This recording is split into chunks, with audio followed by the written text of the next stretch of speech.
Protect your neck, cause you come next. You oughta know best, this ain't no chess. I'm a dragon, my town, my cage, my nest. Protect your neck, cause you come next. You oughta know best, come clean my mess. Have a dragon, my team, my honor, my chest. I'm haunted by a mountainous silhouette lurking under my skin, constricting my reason, it's fiending to break out and spin. Into carnage, I harness the havoc so I don't slip into sin. But the appetite's massive, I practice the path of discipline. Each elbow's a prayer, every knuckle's a vow. Keep darkness in captivity so it may not devour my sanity, clarity, both teetering on the brink. I'm scaring me, apparently I'm bleeding black ink. I cradle the chaos, cradle the fists that clash. Taste the salted sweat of regret each time I lash. If I can't find a ring or a mat, the monster tears at the seam, so I let it off the leash to defend my team. Protect your neck, cause you come next. You oughta know best, this ain't no chess. I'm a dragon, my town, my cage, my nest.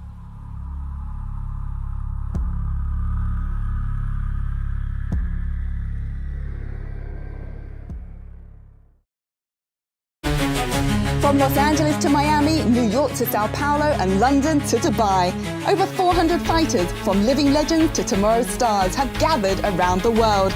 And tonight we reveal who is selected to compete in the inaugural season of the league that will change mixed martial arts forever. This is the Global Fight League, where together we fight.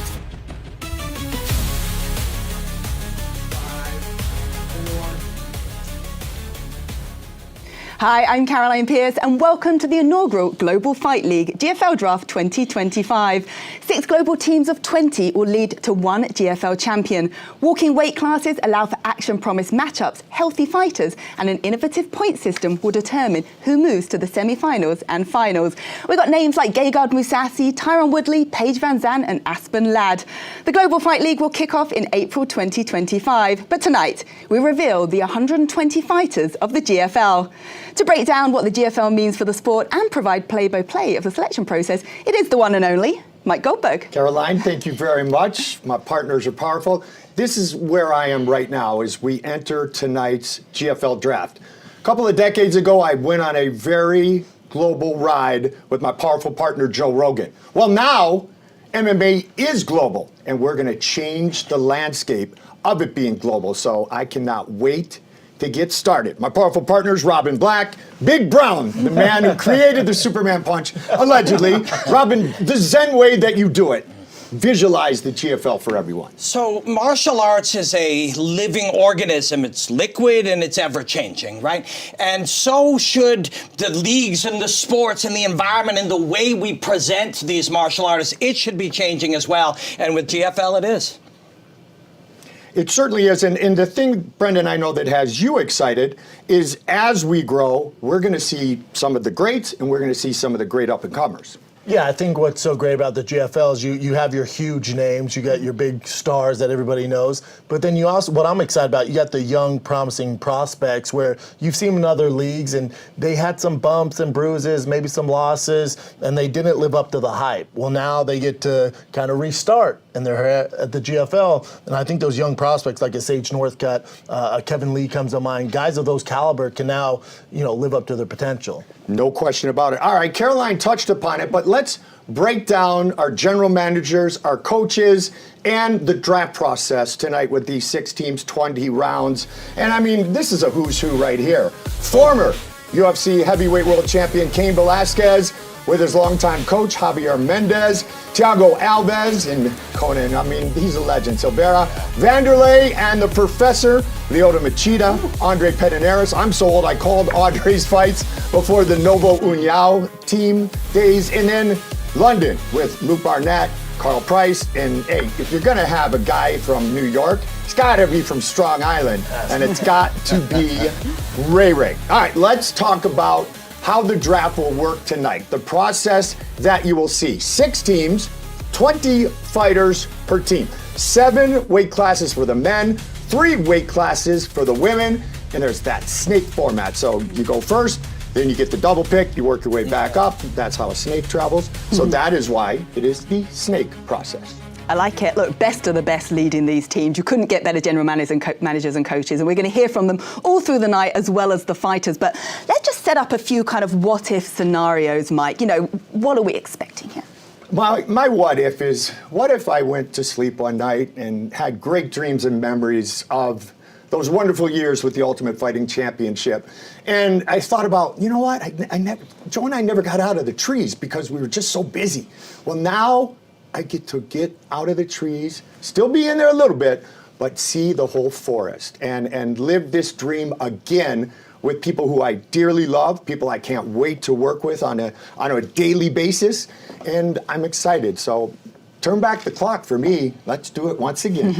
Baby, yeah, I mean, there's a million what ifs. That's what's so beautiful about change is there's brand new things happening, different ways to view things, different ways to present things. You know, there's fights that we've never got to see, that we may have never imagined you'd see with somebody who was a Bellator champion and a UFC champion. We're going to get some of those dream fights here.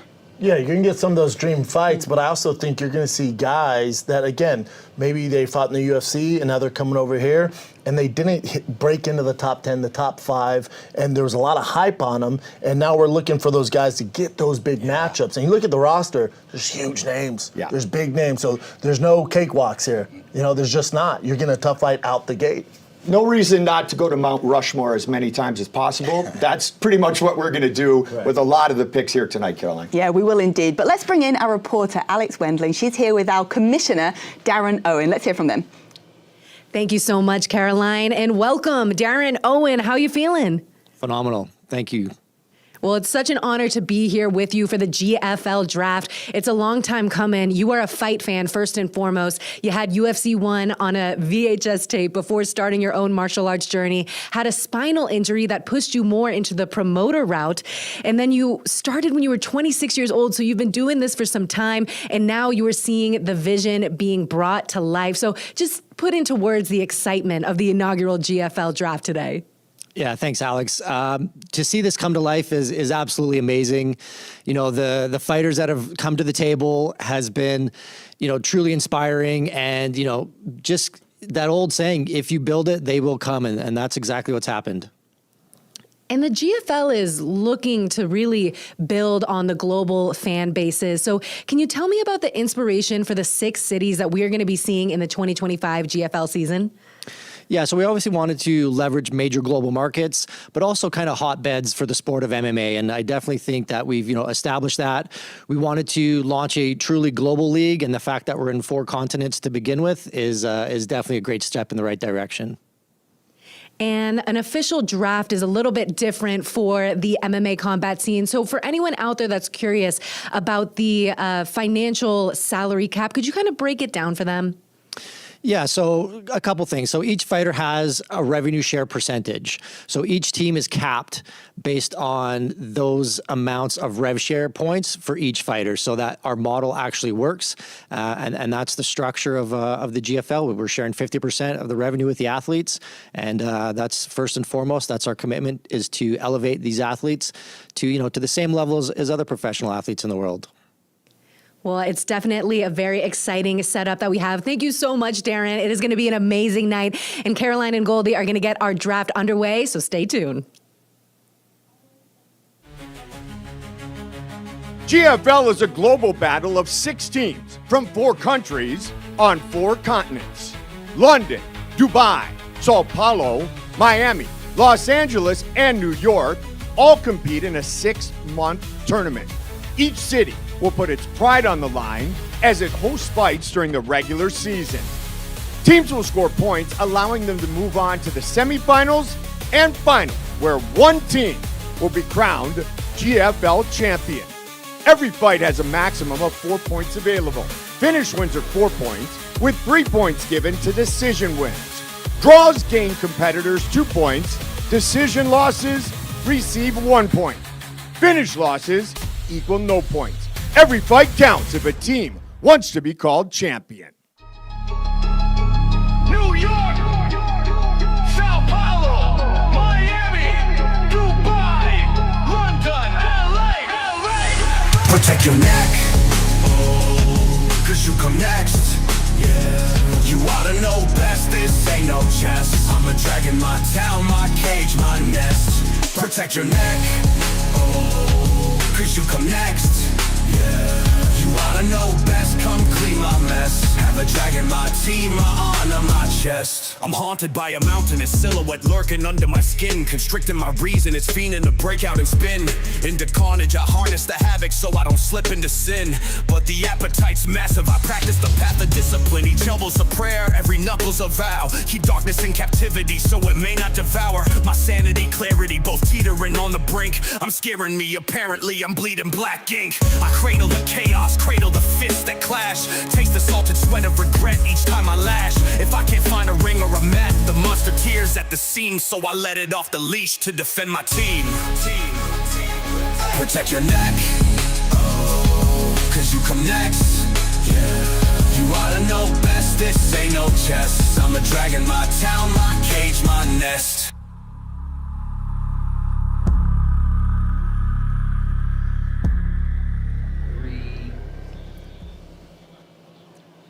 So we're getting close to those round one picks. We're going to see where the teams go, what direction they go. So I want to get your predictions, you know, the likes of Ray Longo, the different coaches involved. What do you think's your prediction as to what direction they go with their first picks? My prediction, really, Caroline, is it is all over just like that. Yes. As you noticed immediately, the finish gets 4 points. And those points as the season goes on with all the fighters, all the weight classes, are going to be the difference for the final two and then the one who wins the Global Fight League. So finish fights, we're going to get people who can knock them out and submit them, and we're going to get a lot of them. And Robin, you obviously know what's going on with this system, but I also want to talk to you about the team, because you were involved in team sports, Brendan, forever. Yep. Colorado Buffaloes, Arena Football League. Yep. Now we have a team format. How will that make it different? Yeah, what I would do if I was one of these coaches, and we have high-level coaches, that I'd be looking for a leader in that locker room, a guy with a lot of experience, a guy that's fought at a world championship level, just to tutelage those younger guys, give them words of wisdom. That's going to start the tone of your team. You want a Tom Brady-ish type of leader in that locker room, a Tyron Woodley, something like that of that caliber. So you're going to want to pick those early because they can go off the board fast. Robin? Yeah, I mean, military strategy is great, Brendan. It makes total sense. And of course you want finishers, right? Yeah. But you get one first pick. You get one. And for my money, you pick the best martial artist available. And there's a number of them that are in the GFL right now that are the best martial artists on planet Earth. But for my money, Gegard Mousasi, don't at me if you're a casual, Gegard Mousasi is perhaps the best martial artist over 185 pounds still fighting today. He's had a bit of time off. It wasn't always because he wanted it. There were, other leagues that he fought for weren't giving him fights. But that bit of time off will have allowed him to heal, have a very healthy body. This is one of the top martial artists in the world. Fish swim, birds fly. Gegard Mousasi weaponizes his body to destroy the body of another, right? You go with Gegard Mousasi. I totally agree. And Caroline, the next win for Gegard Mousasi will be the 50th professional MMA victory of his career. Incredible. We're going to bring in Darren. Darren, I want to know what you think of the prediction. So are we going to go for finishers? Are the teams going to pick the quarterback for their team? Or are they going to go for just the best all-round or best fighter there is available for their roster? Darren, what do you think of those predictions? Yeah, how can you go wrong with any of those? Legends, leaders, finishers, definitely something that is definitely wanted in a team leader. Absolutely. Okay, without further ado, who is the round one pick number one? Let's have it. The first overall selection in the 2025 GFL Draft, Dubai selects welterweight from the United States of America, the chosen one, Tyron Woodley. There you go. You called it. But look, he is the former welterweight world champion with a record there of 19-7-1. He's got 4 successful title defenses. Mike, it's a good first pick, isn't it? I love the guy. He's done a lot of great things since just competing in mixed martial arts. His massive popularity and profile is at the highest level. And T. Wood grew up on the mats at Missouri, so he knows what it's like to work hard with teammates. And there is something special too, Brendan. You and I talked about it before. There's only one first pick, top pick, And you can go to my favorite quarterback, 2020, Joe Burrow. Yeah. You can go all the way back to my favorite hockey player, Joe Thurton. In 1997, Jumbo, the top pick of the Boston Bruins. Yeah, I think for Woodley, he checks all the boxes that you want as a first pick. Of course, he's the first pick. Think about Woodley's, since he's retired from the UFC. He's fought Jake Paul twice, made all the money in the world, and then here he is, the #1 pick for 2025. Like, the guy's kicking ass, man. He's doing great. Yeah. And he should, as he should. Yep. UFC champ, Strikeforce champ, legend. Yeah, I mean, you can't argue with that, right? Sure. Gegard sounds like a great first pick, and that was my first pick, and that would be my first pick. But man, you're not going to go wrong with Tyron Woodley. Come on. You just set up a fight between T. Wood and Gegard Mousasi. Oh, that's what I'm here to do today. Oh, yes. I'll watch it. Yes, indeed. All right, well, the champ is standing by to talk to us. Tyron Woodley, welcome to the show. Look, you are the first pick. You're representing Team Dubai. Yeah, let's give him a round of applause for that. Look at him. Yeah. What do you think of all of that, Tyron?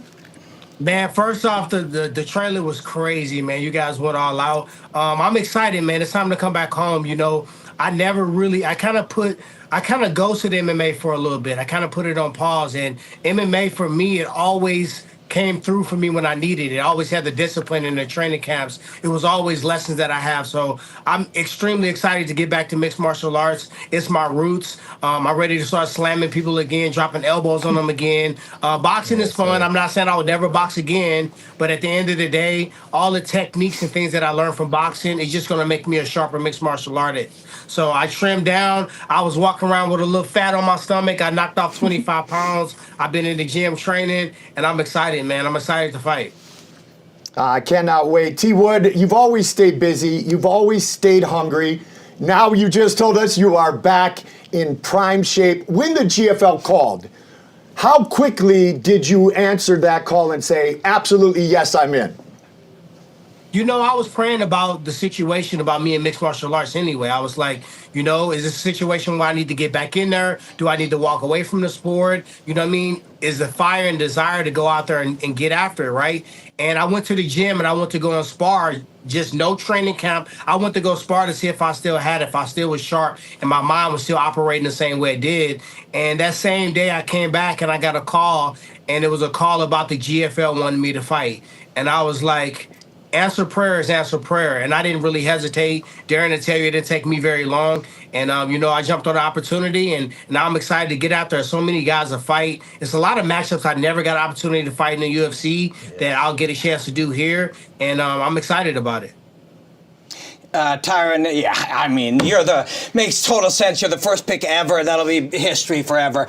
If people aren't in the know, they might wonder, well, Tyron Woodley in Dubai, but you're deeply connected to Dubai right now, and it makes complete sense, correct? Yeah, I'm deeply connected to Dubai. I do a lot of consulting in Dubai. I have a golden visa in Dubai where I have citizenship for 10 years there. I've spent maybe 10 trips in Dubai over the last 2 years. And I enjoy it. I got those feet in the sand, and I love the opportunities there. I love the training there, and it gets me away. You know, sometimes it's a little faster in the U.S. when I'm training in Los Angeles and Miami and things of that nature. When I was training in Dubai, I felt like a seclusion. I know you guys see it as big buildings and the biggest this and the biggest that, but for me, I found a way to kind of tuck off in the cut. And Javier Mendez is a person I've been wanting to work with for a long time. When I first started mixed martial arts before any professional fights, he brought me and Phil Davidson on a recruiting trip. I was training with Koscheck, Fitch, Shields, all the top welterweights. Amazing. And I went out there almost like a recruiting trip, and I've always wanted to work with him. He's always let me come for a training camp. Now I get a chance to really learn from a master, and I'm excited about it. T. Wood, we know how scary it is when you retire, when you stepped away from the UFC. Did you envision blowing up like you have, the 2 fights with Jake Paul, now you're the #1 draft in the first ever MMA draft? Did you envision any of this? Like, because it's scary when you retire. You know, it was an interview you did a long time ago, and you was saying how I had to keep busy, and you were saying that I had to do all these other things because at times this forces against you. But for me, I believe what God has for me is for me. And you know me, if you're a star, you're a star. And when you get an opportunity to showcase that and show that, I've stepped up to the table and I've shown that. So I'm excited for another opportunity. I'm excited about this league. I'm even excited about these younger fighters that I can help them not make some of the same mistakes I made and really stay focused. You know what I mean? It was a period of time where I was living a lifestyle, man. I was making so much money and I was just all over the place, and I was planting bad seeds in the ground, and those seeds had to harvest. So you saw the drought. So now I refocus. It's been the last 5 or 6 years that I really been dedicating my life and my mind to doing the right thing, and I feel like this is the comeback season. You're going to see the Tyron Woodley that you want to see. You're going to see more punches. You're going to see more volume, and you guys don't want to see me backing up. You guys want to see me darting across the octagon, the cage, the ring, the whatever the heck we fighting in sand, a White Castle box in the alley. Y'all want to see me going forward, and that's what I'm gonna do. Y'all deserve Tyrone, Yeah.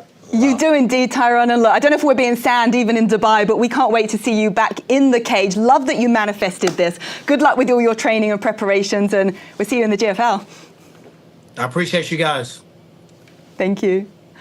Wow, I love that he manifested this. Oh, He was visualizing it, but he's going to have a target on his back, isn't he, being the Well, world champion? when you're the top pick, you always have a target on your back. But we talked about what we thought might happen. Skill, leader. He just checked off all the boxes. And reborn, coming back to do it even a better way than he did before, Brendan.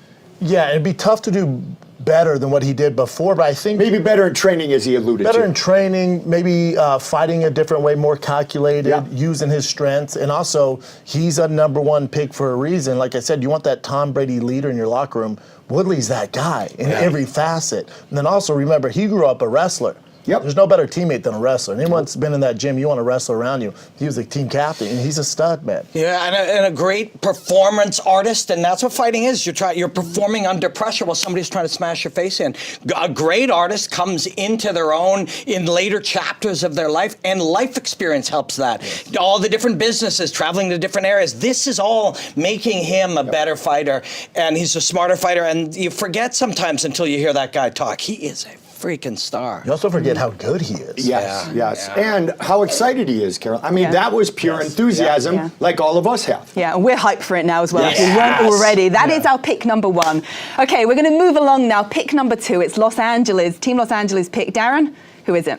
The second overall pick in the GFL draft, Los Angeles selects lightweight Sage Northcutt. Super Sage, yes. Well, he is the former UFC and one Love veteran. it. Look at that excitement. Hey. We got Sage right away, Caroline. I love this. This is like the draft.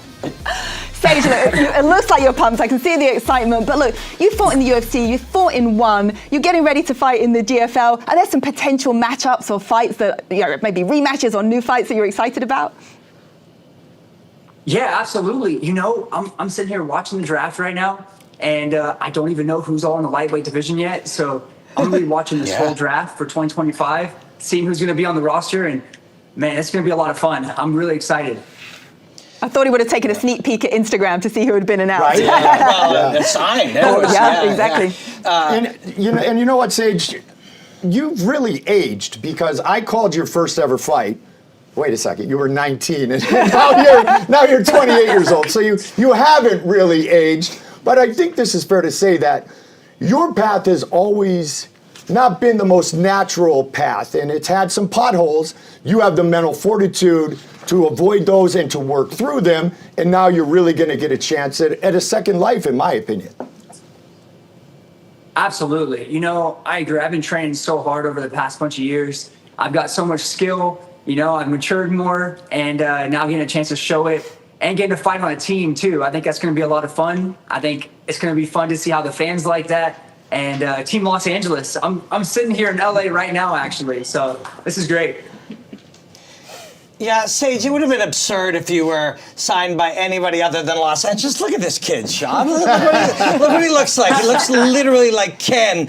And lifelong, better looking than Ken. Lifelong martial artist, stud athlete, and you are as California as they come. Dude, we are just, I don't even have a question for you. We're just really excited to see you here. Pick number 2 in the GFL. You got to be stoked. Thanks, Robin. Yeah, I'm stoked. Man, I tell you what, you look great in that suit. I love that suit. Thank you. I love this Sage kid. is the nice guy in the world. Nicest guy. Sage, what? I don't really have a question either. I'm just excited for you because I feel like you're one of these young prospects that you got pushed too fast, too soon. I hated the matchup you had when you were over in one championship. I didn't like any of it, and for whatever reason, I feel like this older brother, I'm going to protect him because if you just water that flower, that kid is so damn talented. Yeah. And now I feel like you have talent. Clearly, you've always had talent, but also you have the experience now. And in the GFL, and I just think they're going to be a better fit for you, my man. I'm excited for you. Oh, thank you so much, Man, Sage. thank you Go so well, much. and we can't wait to see you. Thank Still you. the $1 million smile. Thank you too. so much. Yeah, I'm excited for it. Someone get that kid an agent. Thank you. Yeah. He's literally carved out of stone, isn't he? No And he's got question. all the talent to match man. as well. Yeah, no question. And I got he's underwear fun to older watch. than him. Wow, yeah, I have kids older than him. Well, almost, right on that border, my daughter. But, third degree black belt, Taekwondo. Obviously, we all know about his great striking skills. The entire family are all fighters, they're all strikers. Super Sage is going to be fun to watch, as he always has been. All right, that's 2 picks in the can. And next we go to my hometown, London. Darren, who have Team London picked? 3rd overall selection in the 2025 draft. London selects from the Netherlands, the dream catcher, Gegard Mousasi. There he is, one of the most accomplished MMA fighters on the planet. Record, look at that, 49, 9 and 2. Like you said earlier, Goldie, he's going to be going for that 50th fight. He has been a champion, he's been a pioneer. What a good pick. And he goes to what I talked about at the top of the show. 27 mixed martial arts wins by KO or TKO. 22 of those in the first round. Yeah. And Robin, you've been talking about, he should be the top pick. Well, he's the top pick for his team. So there's Gegard Mousasi. Hey, there's a lot of ways that people get influenced, narratives and dogma and doctrines, and there are people who don't understand. This is one of the great martial artists walking earth in modern human history, and he hasn't fought that much over the last few years, so injuries have healed. When he's in a state of flow, when he's out and just allowing it to happen, watching himself perform, he can literally beat every other human being on planet Earth. And don't at me, that's the truth. Yeah, for Gegard, I became a fan of Gegard when he did the up kick against Jacare, if you remember that, and that was in Dream. I mean, that's how long this dude's been fighting. Yep. So when you talk about a number 1 pick, the guy with 60 total fights, 60, it's insane. So he's just so talented. I'll tell you, it's going to be tough to find someone to beat him. Yeah, it's just and really let's tough. not forget the 200 Muay Thai battles and all the training over the years, too. He is someone very special and worthy of a top pick. 100%. Yeah, okay, the teams have come out strong to begin with. Next, we go to Miami, Darren. 4th overall selection in the 2025 draft. Miami selects heavyweight from Brazil, Junior Dos Santos. Oh, welcome to Miami. Hi, buddy. Hi, buddy. The former UFC heavyweight champion. He's fought the who's who of the heavyweight division, of course, hailing from Brazil. He'll be representing Miami here. Yeah, and you won't meet a nicer human being than Junior Dos Santos. Back in Mexico City a number of years ago, he's like, Goldie, I have this down. I'm Mike Goldberg, and I will see you next time right here inside the octagon. And I know Junior's laughing at that. Buddy, I cannot wait to be united with that man because he truly, Brendan, is somebody special. And to your point that you made at the top of the show, if you're looking for a finisher, that's your guy. Kidding. That's your guy. That left hook will put you away. And as a heavyweight, the last thing to leave any fighter, especially a heavyweight, is power. That guy has a lot of power. I was the commentator for his bare knuckle MMA fight in Gamebred, and let me tell you something. He's still a handful. The footwork's still there. He's pretty, well versed on his feet, and the cardio is great. So he's gonna be a problem. I sat right next to him Yes. at that Gamebred, that brother Brandon. And if you remember, he moved beautifully. He was relaxed, but his brain, his mind was better. He talked about having been through pressure and stress and dealing with the tension of fighting, even when he was UFC champion. But now he's relaxed and he's just letting it happen, controlling what he can control and not worrying about everything else. And that's why he's fighting so good. And when he came now. out, first thing I said, oh man, he can move. Yeah. And Caroline, I called the first network the Big Fox Show, which was Junior against Kane. Love Cardio Kane. He's involved with GFL. Lasted 69 seconds. Yeah, it was a very quick one. So there's JDS for you. Yeah, so much experience there. Up next, we're going to go to Sao Paulo for pick number 5, Darren. 5th overall pick, Sao Paulo selects from Brazil, Fabricio Verdum. All right, we've got another Brazilian and another former UFC heavyweight champion and Brazilian legend, Fabricio Verdum. Talking of experience, another man that's going to bring experience to the team. 4-time also Brazilian Jiu-Jitsu world champion, 2-time ADCC heavyweight champion, black belt in Brazilian Jiu-Jitsu, Judo, and Muay Thai. Fabricio Verdum has everything. And I know we're going to showcase the finishes, but let's remember one thing. We learned this from Frank Mir on a couple of occasions when bones were broken. A spectacular submission can be as spectacular as that one-punch knockout, and that's the ability that Fabricio Verdum has. Yeah, you want a leader, and he's the ultimate leader. I keep emphasizing if you're going to have a team, you want a leader of that locker room to hold everybody accountable. Fabricio's that. He's as good as they get. He's doing it down in King's MMA for years. He's the head honcho there, the captain there. Nothing changes here. Yeah, he'll knock you out. He'll throw a flying kick, and you can't go to the ground. It's hot lava. Yes. You can't. Hot lava, I like that. What great start we have so far. All about champions, right, Caroline? Yep, the names are coming in thick and fast. But before we go to New York's picks, because they're going to have back-to-back picks, I'm going to bring in the man from Long Island, a coach who has basically coached several UFC champions and more. It is the great Ray Longo, and it's always so good to see you. Look, Ray, what are you expecting from the draft? And what are your sort of tactics as to how you're going to pick your team members? I think right now, man, I'm excited just to get this thing started. And I like to get a couple of guys that are kind of local so we can maybe all get them together. Guys that, I'm familiar with, that I've either had my guys fight against or, I've just been fans of. So I'm kind of excited for everything. Ray, it is great to see you again, my friend. It's been a long time. You got a GFL hat before any of us, so I don't you are one. something very special. I just want to know, will the team mantra be punch a hole through his chest? Is that the way you're going to face everybody off? Whatever I have to do to motivate these guys, I'm excited to see if I can make a difference. So who knows what's going to happen. But as far as the hat, my hair's a mess. I don't even like wearing hats. But I figured I'd give Darren a little shine. He gave me a hat when he was here. So I want to try to promote this thing as best I can. And since I'm having a bad hair day, the hat goes on. Perfect. I love it. Hey, Coach, when you coaches and general managers and stuff were being named, people thought, oh, that's cool. These guys are kind of famous and known or whatever. But it sounds like you guys are hyper competitive. Like you desperately want to smoke all these other guys. Truth?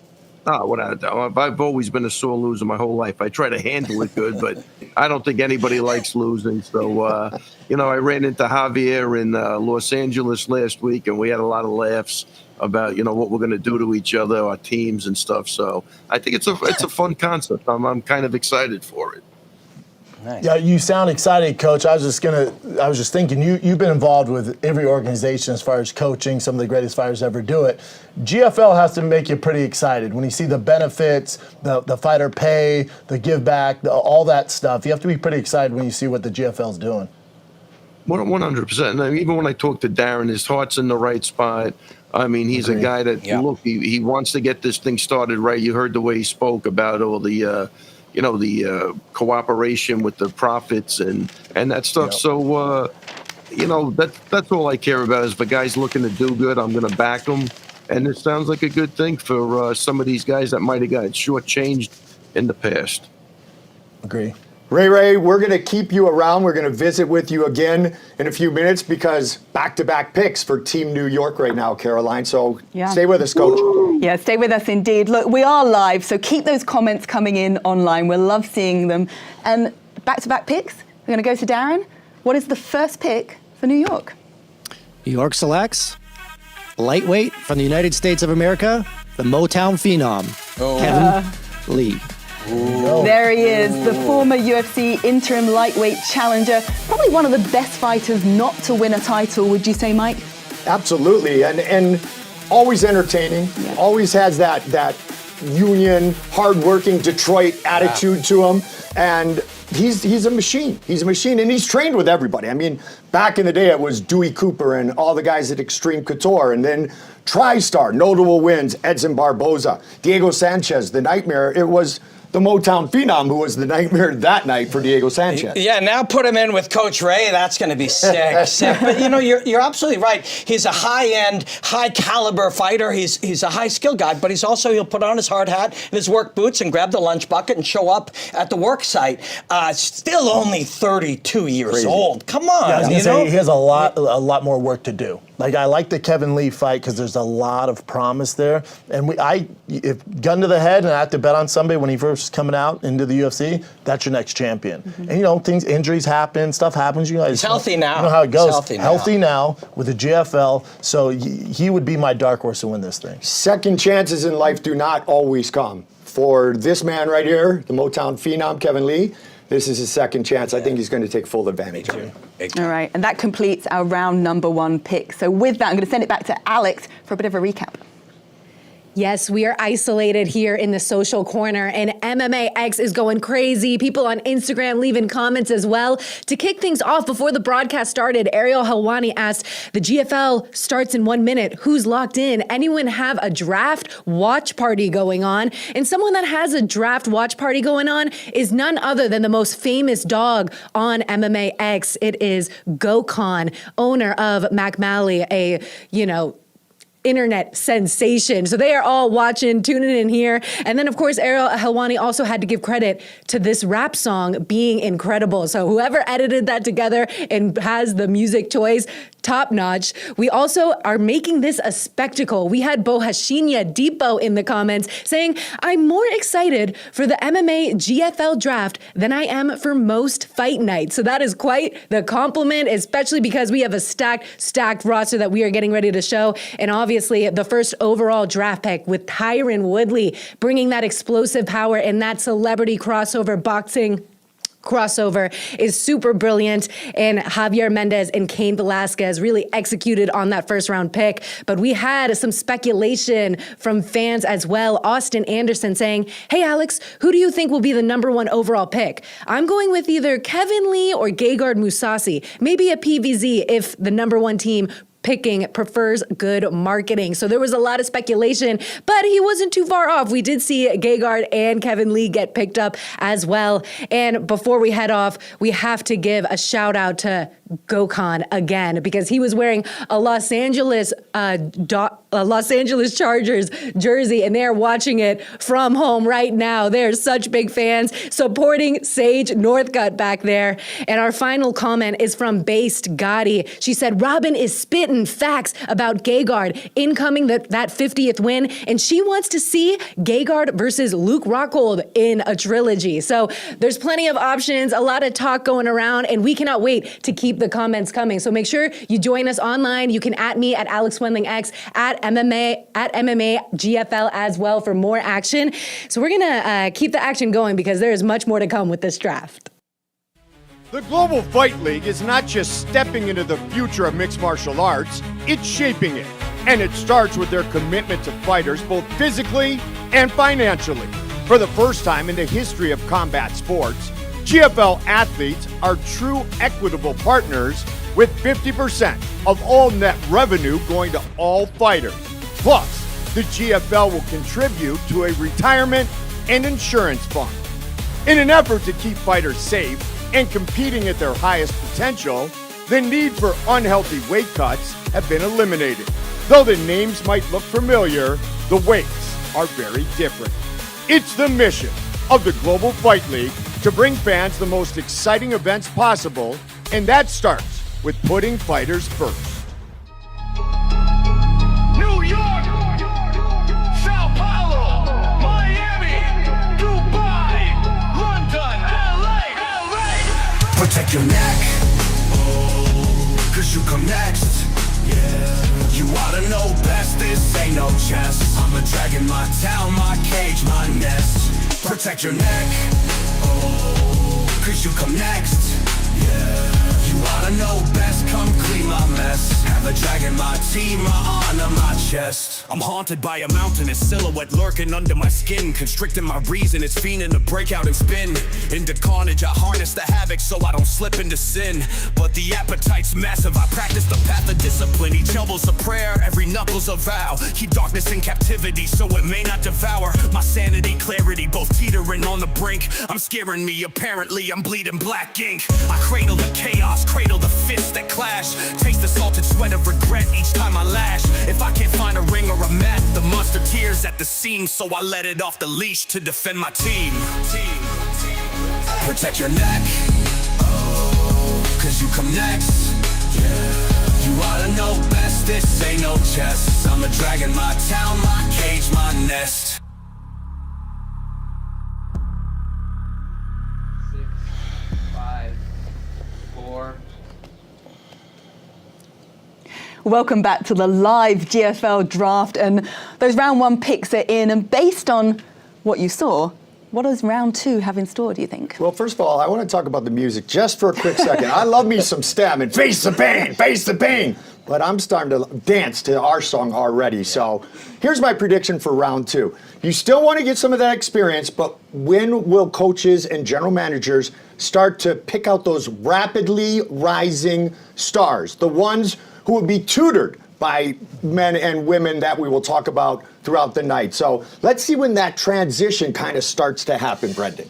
Yeah, and you'll see in that first round, two of the teams picked experience with Gegard Mousasi and Woodley, and then two teams picked the kind of prospects with Sage Northcutt and then also with Kevin Lee. By the way, can they fight for us, Sage Northcutt and Kevin Take Lee? my money. That's a great fight. So you're going to see that flip. So if I took the experience kind of the captain of the team, now I'm looking for that young prospect.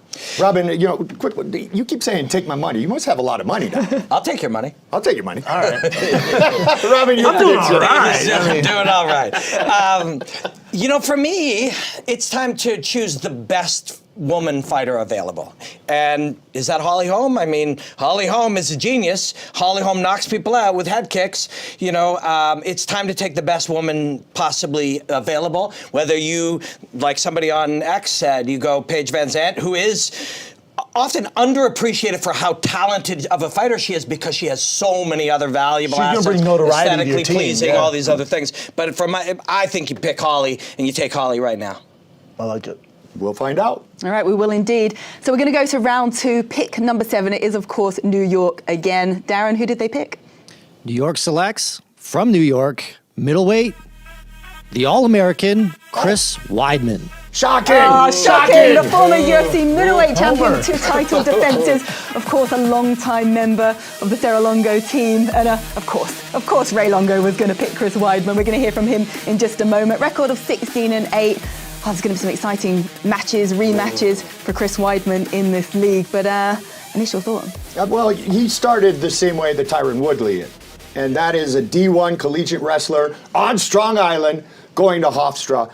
He's been with everybody. He's been with Ray. He's been with Matt Serra, Henzo Gracie, John Danaher. He has been with everybody. He's been at the top, and he has stayed at the top for some time. And then he's fumbled a little bit. Most importantly to me, he's now healthy. But in the big picture, what does Chris Weidman bring to Team New York? I mean, he brings a ton of experience. He's a leader, which is what you want, especially Team New York. But also, what my question for Chris would be, what's his why? He's kind of done it. Yeah. He's the All-American, fan favorite. My question would be, why are you doing this? you know?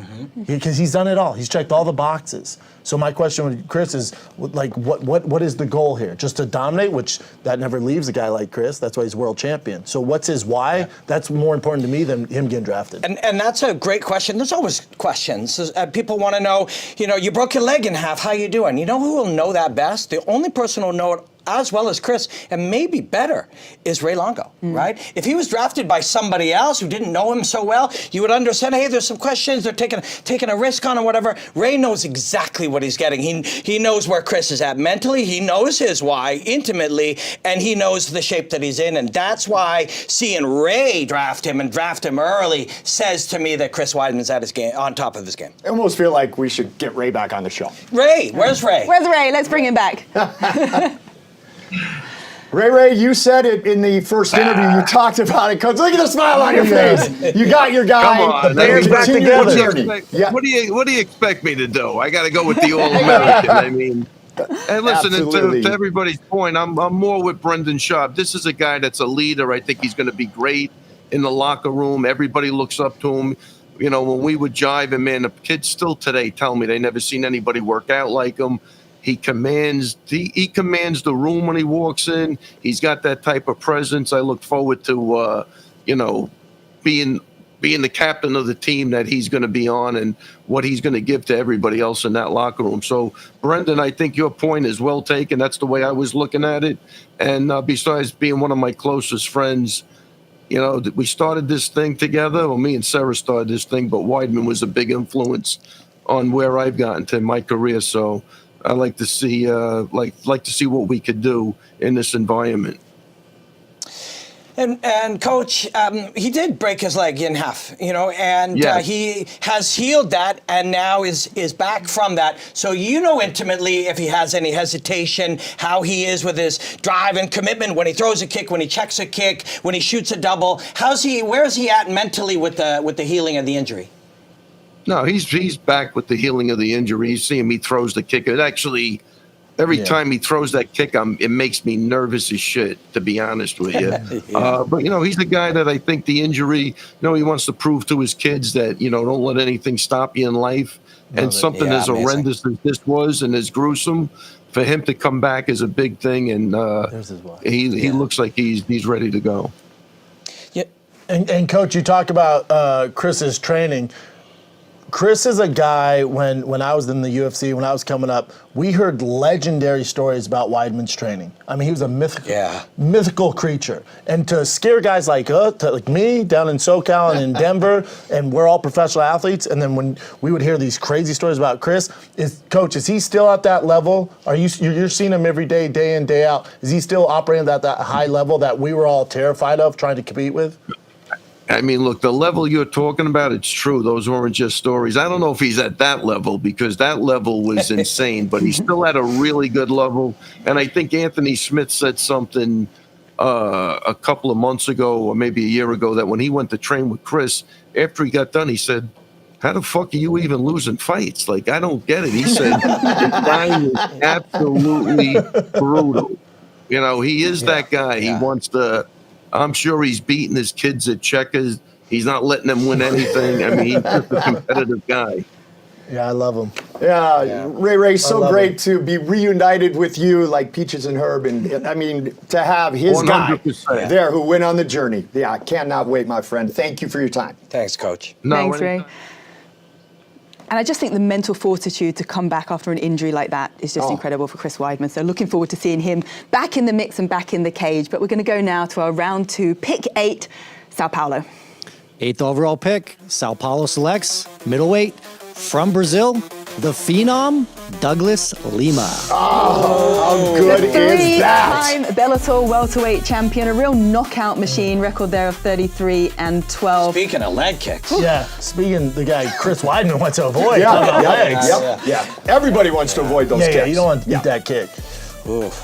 I love the guy. And I talked at the top of the show about finishers. Here, how about this one? 16 wins by knockout or TKO, 8 in the first round. But how about saving points? 12 career losses. he has only, Robin, been stopped twice. Yeah. All that experience, Yeah. he has only been stopped twice. That is a durable man, and one of my favorites as a human being. Physically durable and mentally bulletproof is Douglas Lima.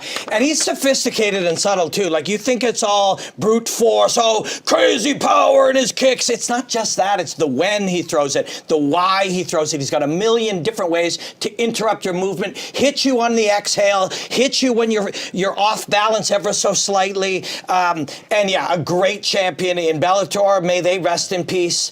And yeah, man. Douglas is probably one of the most underrated fighters we have on the roster. I mean, he never got his due. Never got his due because he's in Bellator. He's going to get it. Yeah, he is going to get it. And whoever's making the graphics thinks he's so damn good he beat Cain Velasquez, which is awesome. Yeah, but he didn't. I don't want to. The viewers out there, he fought Cain. He didn't, but he could maybe. Yeah, well, Cain wouldn't want to be kicked by him. We know that. No one does. Yeah, nobody does. Those kicks are absolutely massive. They're Jose Aldo type kicks, but give them to another Brazilian, obviously, who's a little bit bigger. Do you know what? We're trending on X. We are top trend in the USA on X. it. So people are tuning in. I want to remind you that we are live. Keep those comments coming in as we move now to pick number 9, and it's Miami, Darren. With pick number 9, Miami takes lightweight from the United States of America, Anthony Showtime Pettis. Showtime, the former UFC and WAC lightweight champion. God, he has wins over Charles Oliveira, Wonderboy Thompson, Gilbert Melendez, Benson Henderson twice, Donald Cerrone twice. The list just goes on.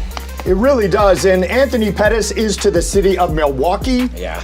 What Kevin Lee is to the city of Detroit. And Anthony Pettis, much like we talked about earlier with Tyron Woodley, he's really raised his stock. He's doing great with his business, with his own fight association, and he's still exciting to watch. He's always going to be Showtime. It's on his back. It's on his back forever, and he showcases those skills. The Showtime kick is legendary, and he boxed against the legend and Superman Roy Jones Jr. Yeah, he definitely did. He was on a Wheaties box, guys. Yes, he I almost was. forgot. Yeah. That's Our the boy achievement, was on a Wheatie box. Yeah, I've been jealous since that day. Yeah, and you shall be jealous for the rest of your life Correct. about I don't that, think I'm my going to friend. make it, Robin. Yeah, you know what? When you just watch him move, just to see how a human being expresses combative movement, you don't see many like him. Even at this stage of his career, you watch him just move through the world as a fighter, as a human being. When he throws a kick, it traces the shape of the body. He's so strategic mentally in combat. I mean, he's a different level of martial artist. He isn't combining, jiu-jitsu and boxing and kickboxing. He's just expressing it freely like it's all one thing. Yeah, it's beautiful to see. My question for a guy like Anthony Pettis, again, similar thing to Chris Weidman. Right. What's his why? Well, he's done it all. We're going to find out. Yep. And much like Weidman and obviously Ray Longo, you have the Duke Rufus prodigy and Anthony Pettis, and a shout out to Rufus Sport. Yeah. Duke's one of the best. Wonderful. The best of the best. Wonderful guy. All right, well, moving us on swiftly. We're going back to London for pick number 10, Darren. London selects lightweight from Sweden, the Mauler, Alexander Gustafsson. Yes. I cannot wait to see this man back in action. Light heavyweight. Pioneer Oh, man. of Swedish MMA. I mean, his fight against John Jones, the first one, arguably one of the best fights ever of all time. Would you agree?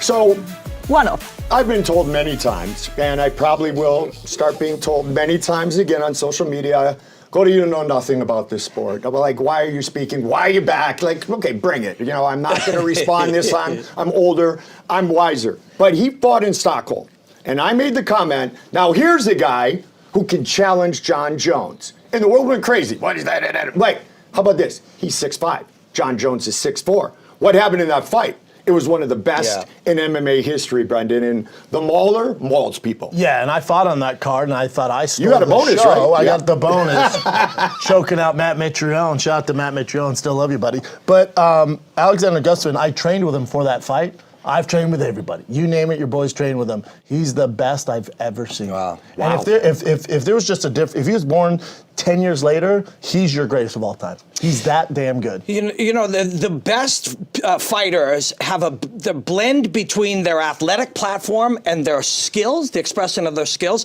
The margins are blurred, right? You are your skills, you are your body, and it just all blends together. And that's who he is.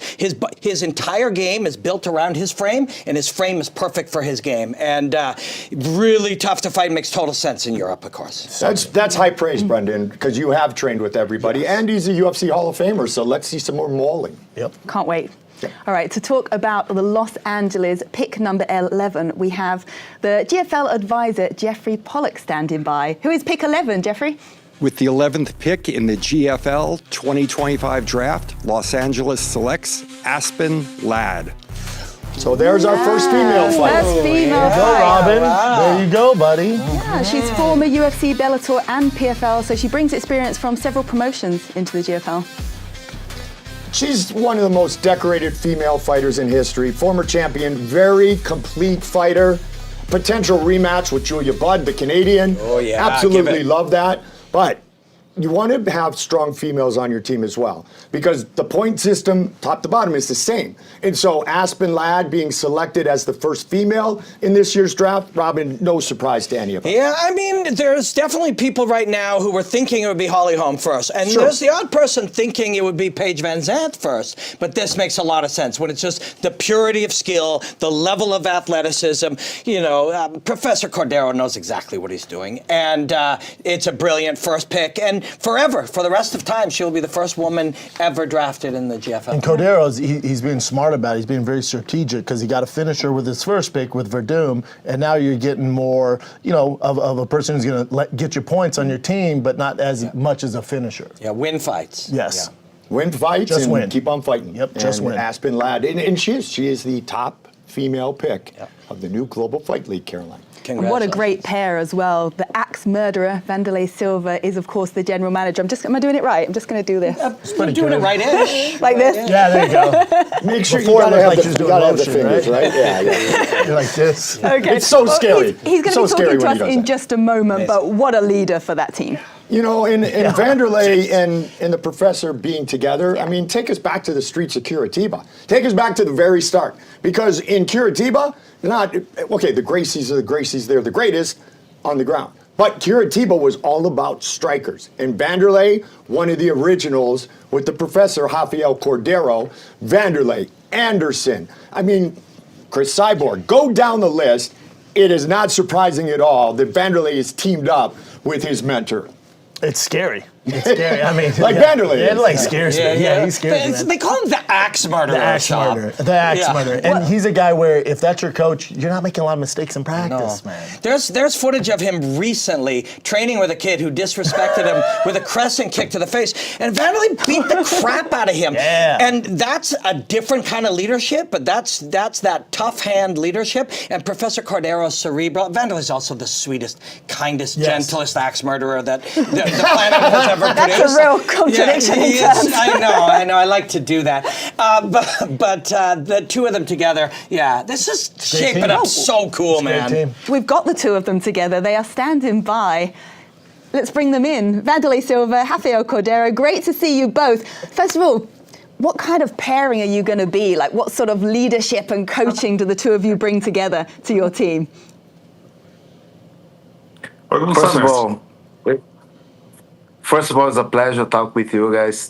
I was listening Mike say about our past. That's it. This is our history. This is the way we build our relationship. This is the way we build our brotherhood.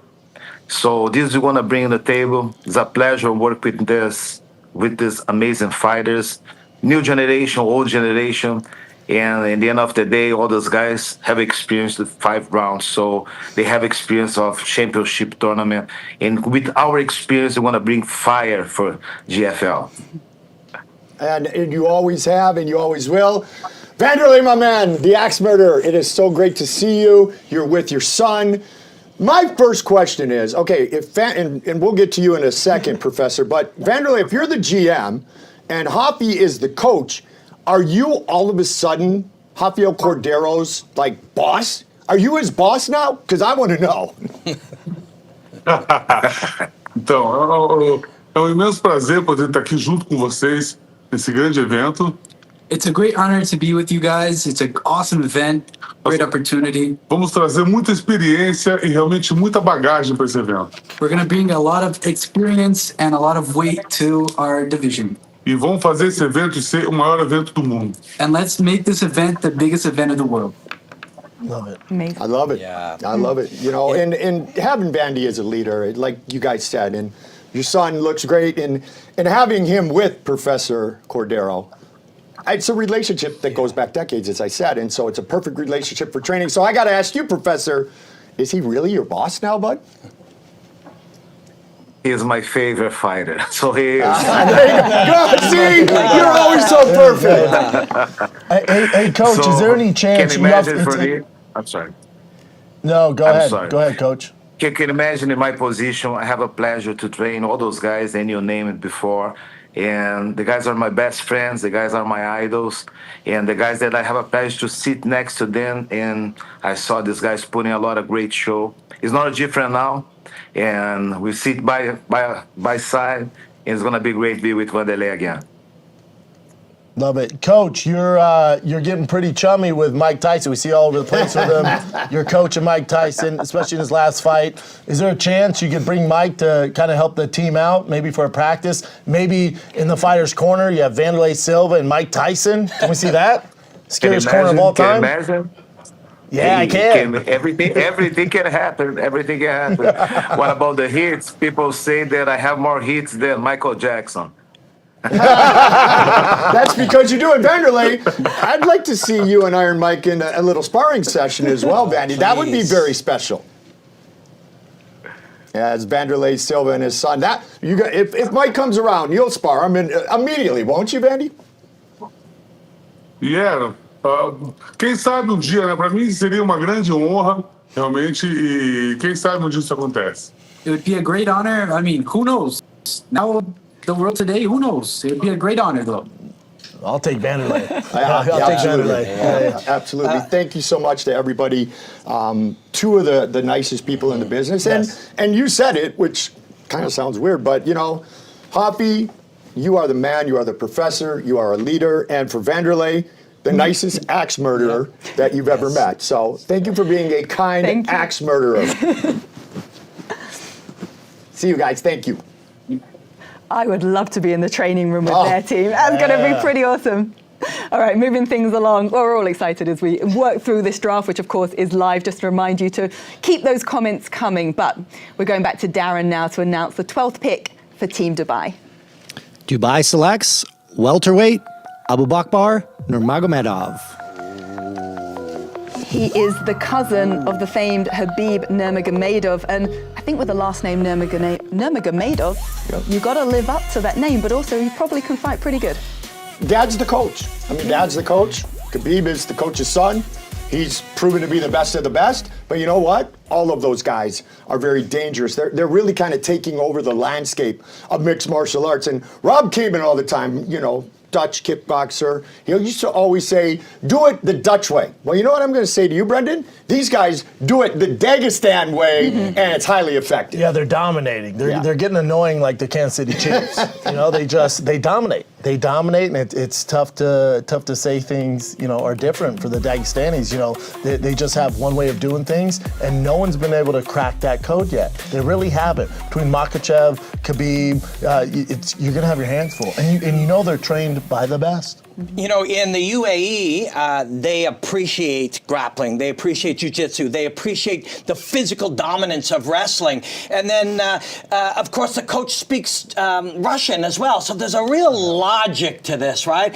And, yeah, when you've got the last name Nurmagomedov, we know you can grapple. We know you also probably wrestled bears when you were a kid. Absolutely. And Makhachev, this is amazing to me, and especially a good tie-in with talking to Vanderlei and Professor.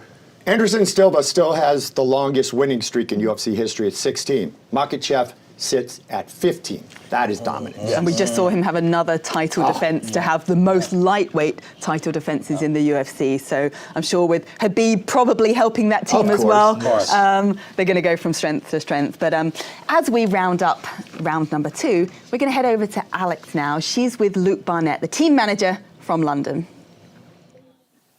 GFL fans, I am being joined by the team manager of Team London, Luke Barnett. Thank you so much for taking the time. I mean, we have a lot of big news. First off, Gegard Mousasi and Alexander Gustafsson, the level of talent that GFL is really showing to the crowds. What was your first impression, and why was it so important to make sure they were part of your first 2 picks? Well, me and Alex have a very long relationship. Me and Alex have been training together for 15 years. He used to travel over to the UK.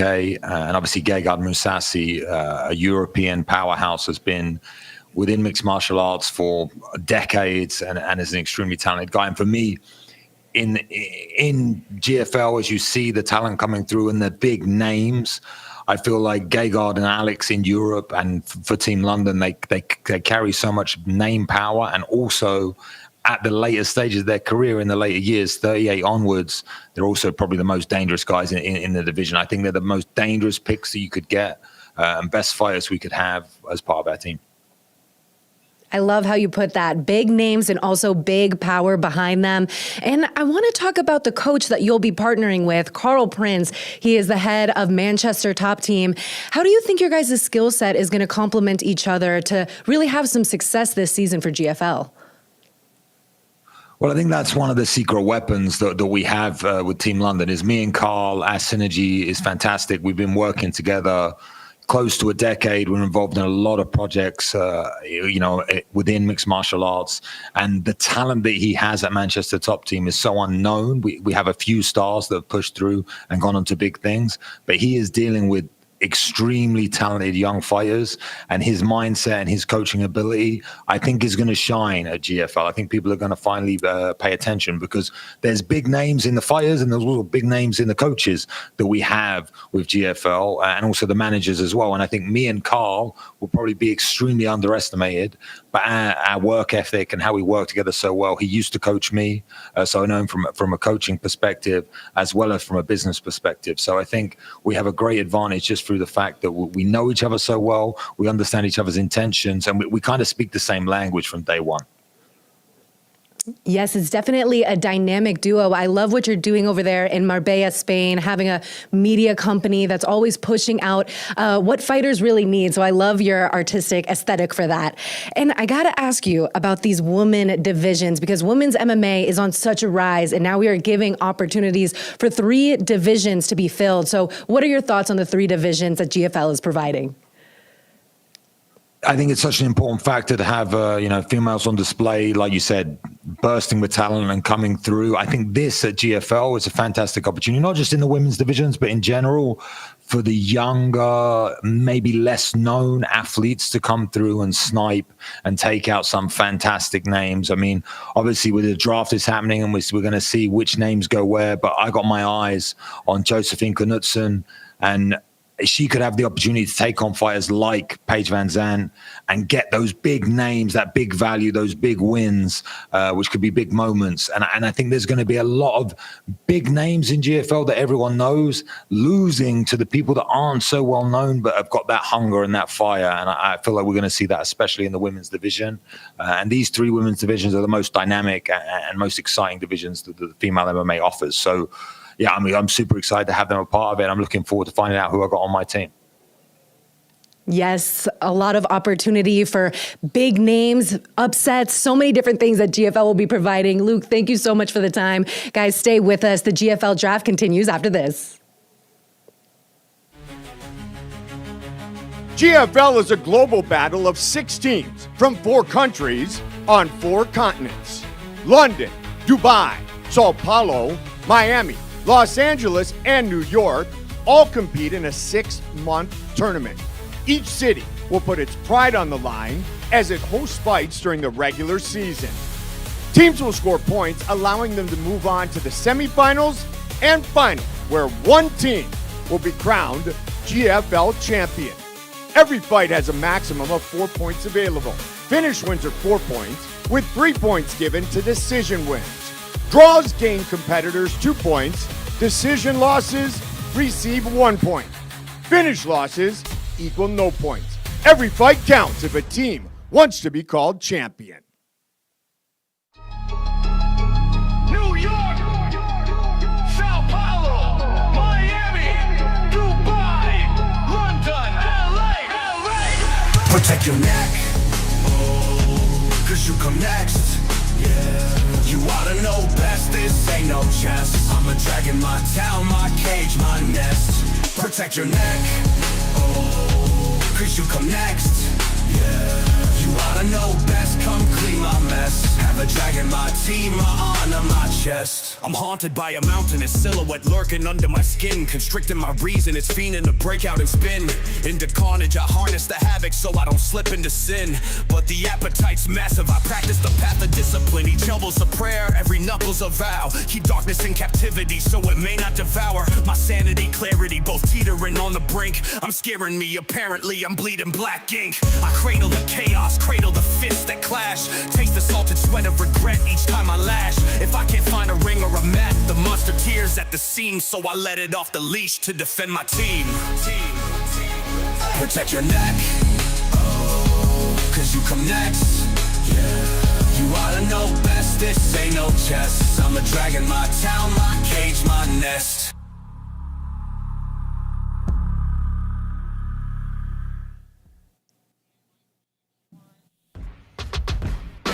Welcome back to the GFL Draft. And like Caroline said, we are trending on X. So if you want to get on this social corner, hashtag GFL Draft or tag me at AlexWendlingX. First off, Doughboy from Jersey.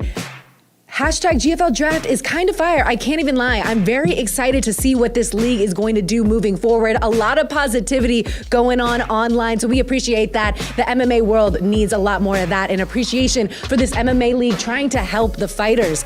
The Punch Report said, so far, I'm not mad at this draft. I'll be rooting for the GFL just to hear what Dana has to say about them if they do well and live up to the hype. And then we had the steamroller, Matt Frivola in the comments. Longo and Weidman reunited, and it feels so good. Hashtag GFL Draft. Keep the comments coming because we have much more action coming. I'll send it back to you, Caroline. Thank you so much, Alex. So we're going to start to speed things up a little bit now. Give the fans what they want. So Darren, you're going to announce 3 teams at a time now. Over to you. I selects middleweight Derek Brunson. Okay. Los Angeles selects lightweight Tony El Kukui Ferguson. Nice. And then London, strawweight from Sweden, Josephine Knudsen. There we have it, 3 more picks. I'm going to start with Tony Ferguson. I think the fans want to see Tony Ferguson win. He went on that long winning streak in the UFC. He was the interim champion. He's here in the GFL now. Yeah. What are we expecting from Tony? Well, you're going to expect fire because Tony always brings it. I mean, he's always in the baddest man talk. But he has fallen on some hard times. And so what happens, it's not what happens to the man, it's what the man does when it happens to him. And the one thing that you also learn in combat sports or anything in life, when you really start to have problems, the first thing you should do is look in the mirror and see what you can bring to the table to try to get things going again. And Brendan, when we were rehearsing yesterday, you simply said, and it's true, you can't ignore the slide that Tony's been on, but you can also not ignore that he wants to finish it quickly. Yeah, I don't think, he ever got his flowers, in the UFC. And I think he's a guy that in one time, he was the baddest 155er on the planet. You'll argue Khabib. I would argue Tony is probably would beat Khabib. He'd probably Darce choke him, something like that. And this is a matchup we never got to see. Has fallen on hard times. Again, I keep bringing this up. I hate repeating myself, but my question for Tony would be, what's his why? Like, what, is it because the way things ended in the last organization? That would be a great why, though, right? Yes, that would be a great why. Guys, I got a plan. Somebody draft Dylan Dennis. Yes. Weight classes aside, doesn't matter. If somebody draft Dylan Dennis, everybody desperately would love that. People love Tony Ferguson. I love him. Want to see him win?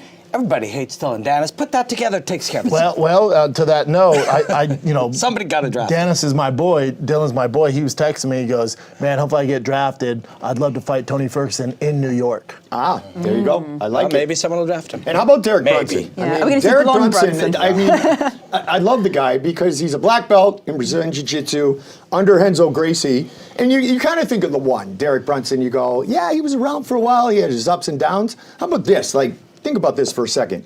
Tied for 3rd most wins in UFC middleweight division history with Robert Whittaker and some guy, Robin named Anderson Silva. Yeah, it's unbelievable. It's you see a guy like Brunson, and you see his body, and you see how fast he is, and you think of his attributes, and you kind of forget that actually fighting happens in the brain, right? The brain interprets the movement. When we see a fastball hitter hit a ball, we know something is happening in the brain to slow it down and let us see it. Brunson fights like that. He sees everything unfolding in front of him, and he's able to pick spots. So yes, he is, a race car, but he's also an artist, and he's very, very sharp, and his brain is really good, and he just sees everything coming, sees it all unfold. Yeah, and Derek Brunson is a guy, when you read off those accolades, Goldberg, you forget how good he is. That's my point. Because he wasn't the flashiest in the division. Yep. He got outshined by some other guys that talked a little more. Later in his career, he started talking a little more trash and got a little fan base from that. But when you look at his credentials, like, oh my God, he was so good. Even me, this is my job. And when you're reading those off, I'm like, that's right, he was so good. Yeah. He's still damn good. And let's not forget, and obviously when Alex was talking to the leaders of Team London and Luke Barnett, he already talked about Josephine Knudsen. And so we've got a male and a female from Sweden who want to do some business and win a GFL championship. Two good picks, and Luke's one of the smartest guys in the game, so he's being very strategic. And like he said, she's going to be able to pick off some of those bigger names. You guys know the Paige Van Zants of the world. Skill-wise, you're going to have your hands full. Yeah. He's sitting there with a chessboard, for crying out loud. Yeah, he was, What an alpha move, am I right? A chessboard? Like Absolutely, the Queen's Gambit. Man, take it easy. To our Queen again. Well, we're still early on in the draft, plenty more picks to come. And Darren, now we've got another 3-team picks come in. Sao Paulo selects undefeated welterweight from Argentina, Carlos Petruzella. New York with the 18th overall pick. Women's bantamweight from the United States of America, the preacher's daughter, Holly Holm. And let us not forget, at pick 16, Yoel Romero, that's a big going to Miami, so that's special. But, Holly Holm just sat with us in the booth 2 weeks ago in Albuquerque at our bare knuckle event. And she should, forget the chessboard, she had the poker face on. First of all, she's a tremendous fighter. She's in the International Boxing Hall of Fame. Yes. She has the biggest win in female UFC history in Melbourne, Australia, when she finished Ronda Rousey, who was unbeaten at that time. The preacher's daughter does it all. And she's a very special person. She's a really good broadcaster. I say, hey, I'm going to help you get some gigs. Well, she got another gig, doesn't she, Robin?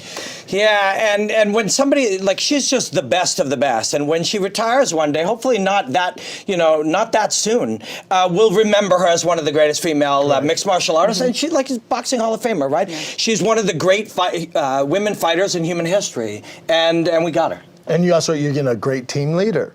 You're getting a great team leader who's been at the highest level. And at Jackson, she was so well respected. So it's a great pick. Yeah. And Miami, of course, Yoel Romero, that's basically his home absurd. now. That's a great pick. And that is a true competitor. Yeah, true. To say the least, Colby, Yoel Romero should scare every man. If you think you're tough, I want you to stand next to Yoel Romero. The guy's an absolute freak. I have no idea how old he is. You can tell me 21, Goldie, you can tell me 66. I'd believe both of you guys. And it's irrelevant. If I ever asked him, I'm going to say, you can be any age you want. That way anyone actually knows, do they? Nobody knows. His parents don't even know. But the other thing that's crazy about Yoel Romero, there's some poor soul out there that decided to fight him in bare knuckle. Yeah. Our friend Mike Perry has a bare knuckle show, and you all just showed up, and he wasn't charged with murder, but he could have been. He could have been. It's illegal in most states, especially in California with Newsom. But he's a guy that is absolutely terrifying. Has competed at the highest level, one of the greatest wrestlers to ever compete in the UFC. And that most fast twitch human being that lives and walks. His body and his nervous system is so fast. We don't look like the same species. Yeah, you're right. And congratulations, Sao Paulo's pick, Carlos Petruzella. He is in the GFL officially as well. Yeah, and talking about Sao Paulo, we do have their general manager, the legend himself, former UFC light heavyweight champion, Lyoto Machida, standing by. Lyoto, good to see you. Hey guys, how are you? Good to see you guys. Really good. Talk to us about your picks so far. You've got a legend, you've got a prospect, you've got somebody who's undefeated. What was the thought process behind those initial picks? I think it's a good pick because Carlos is a guy from Argentina. He's undefeated. I think he a well-rounded fighter. He can submit the guy. Also, he can knock the guy out. And I think it's a good for my team. And Holly Holm too, right? Holly Holm. Yeah. She's very special. Yeah. As are you. You know, Lyoto Machida. To the bang? Yes. You good? To the bang? Yeah. To the bang. Great. To the bang. To the bang. Yeah. I'm learning little by little. You know the story, right? But I want to go back to that day in Rio de Janeiro where I couldn't find a 5-hour energy. And I said, Lyoto, help me. What do I need? And you took me to the store next door. And what'd you get me again? I got you Guaraná. Yes. Yes, Guaraná is a powder that gives you energy, a very natural powder that gives you a lot of energy. Did you feel, right? Oh, absolutely. I still feel it. It's still in my system, Lyoto. Sensei, he's got a lot of energy, Sensei Machida. For you, martial arts is a way of life. It's a philosophy. It's the way you live your life as a martial artist. Will these attributes of honor and respect and integrity and these things that are elemental to you as a martial artist, will they be represented in your team as well? Of course. For me, this is the main thing for me is the martial arts philosophy that I want to apply in whole my team. Bring that to the JFL. For me, it's going to be like more than everything. Of course, the technique is so important, but bring together with the philosophy is people never going to forget about JFL and about my team. And Lyoto, you're looking in shape, brother. It's good to see you. Are you going to be training with the team? You going to jump in there? We're going to see some front kicks like you did Randy Couture? Hey, I train every day. I'm in shape for that. I've been preparing myself for something new, and all of a sudden, Global League is the main thing for me right now. I have to be there, train with everyone, and show my signature move, front kick. Yeah, I love it, brother. I miss you, bud.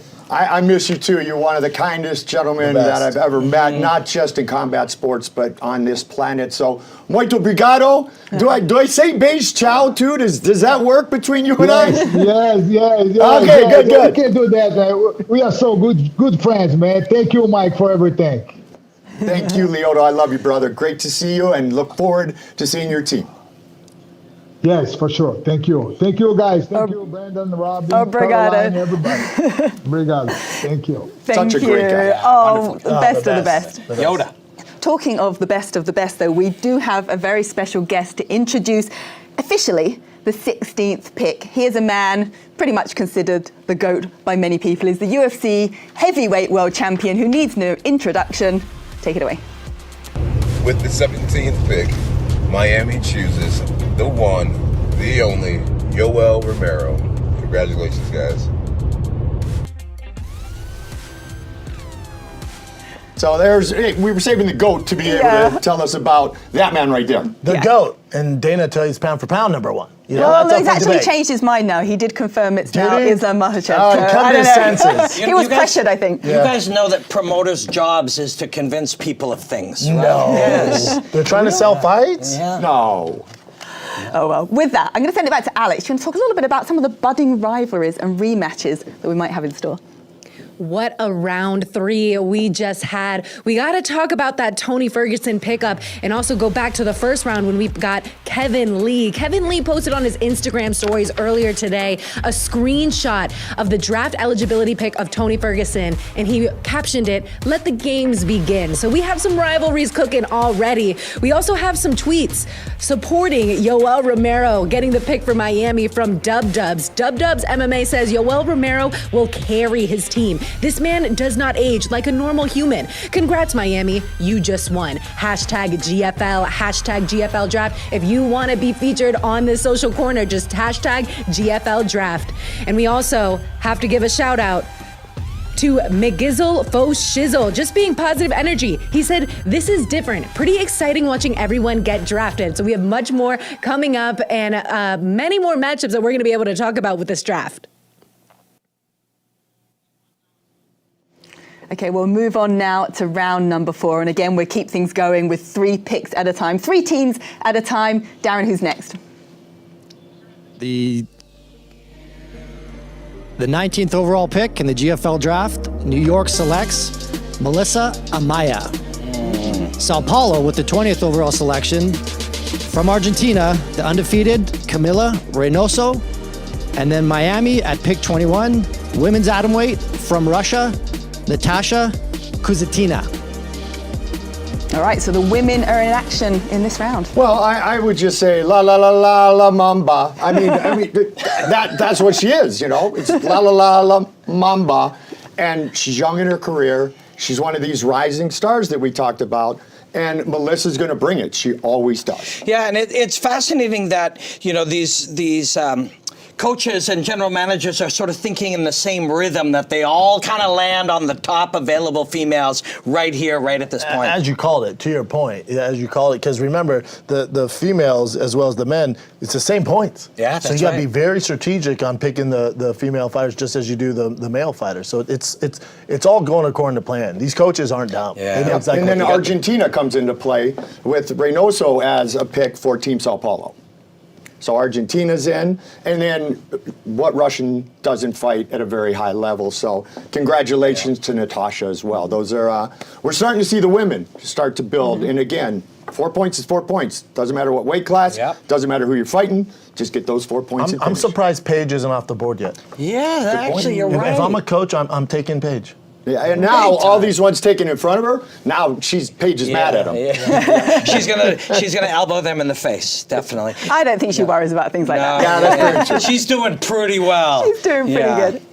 All right, well, we do have the management team for Team Miami standing by, Tiago Alves and Conan Silveira. Nice to see you both, and start with you, Tiago. What do you think of your picks so far? We're very confident in our picks. You know, we got 2 former champions, one guy that fought for the UFC belt many, many times, you know, and the new prospect, Natasha. I actually know Natasha very well. We know Natasha very well. She is a killer. We're very excited to put her, you know, to compete and show all her skills out there. It's going to be fun to watch. And Tiago, good to see you again, my friend. And also, Coach Always Conan, good to see you, man. it's been too long. Thank you, Tiago. It's been way too long, Coach. You guys have always had that bond down at American Top Team. It's Brazil 2.0, or it's the U.S. home of Brazilian fighters. You guys together, as you've been for most of your life, I love the smile on both your faces right now. Yes, of course. We work together daily basis anyway, so we know each other really well. I mean, it's going to be incredible. I believe so much in for the structure. I can't go without saying that, the structure, the benefits.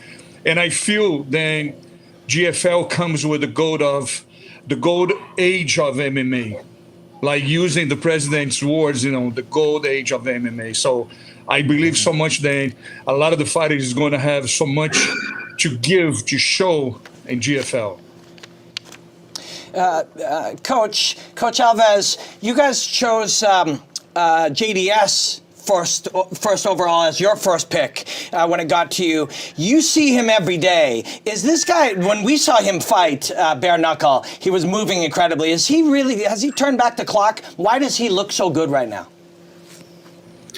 I think it's just, you know, he's really comfortable on his skin. You know, he knows what he's all about. And, you know, he knows that he can knock anybody out. So that gives you a lot of confidence. And he kind of took time off to rejuvenate, you know, reinvent himself.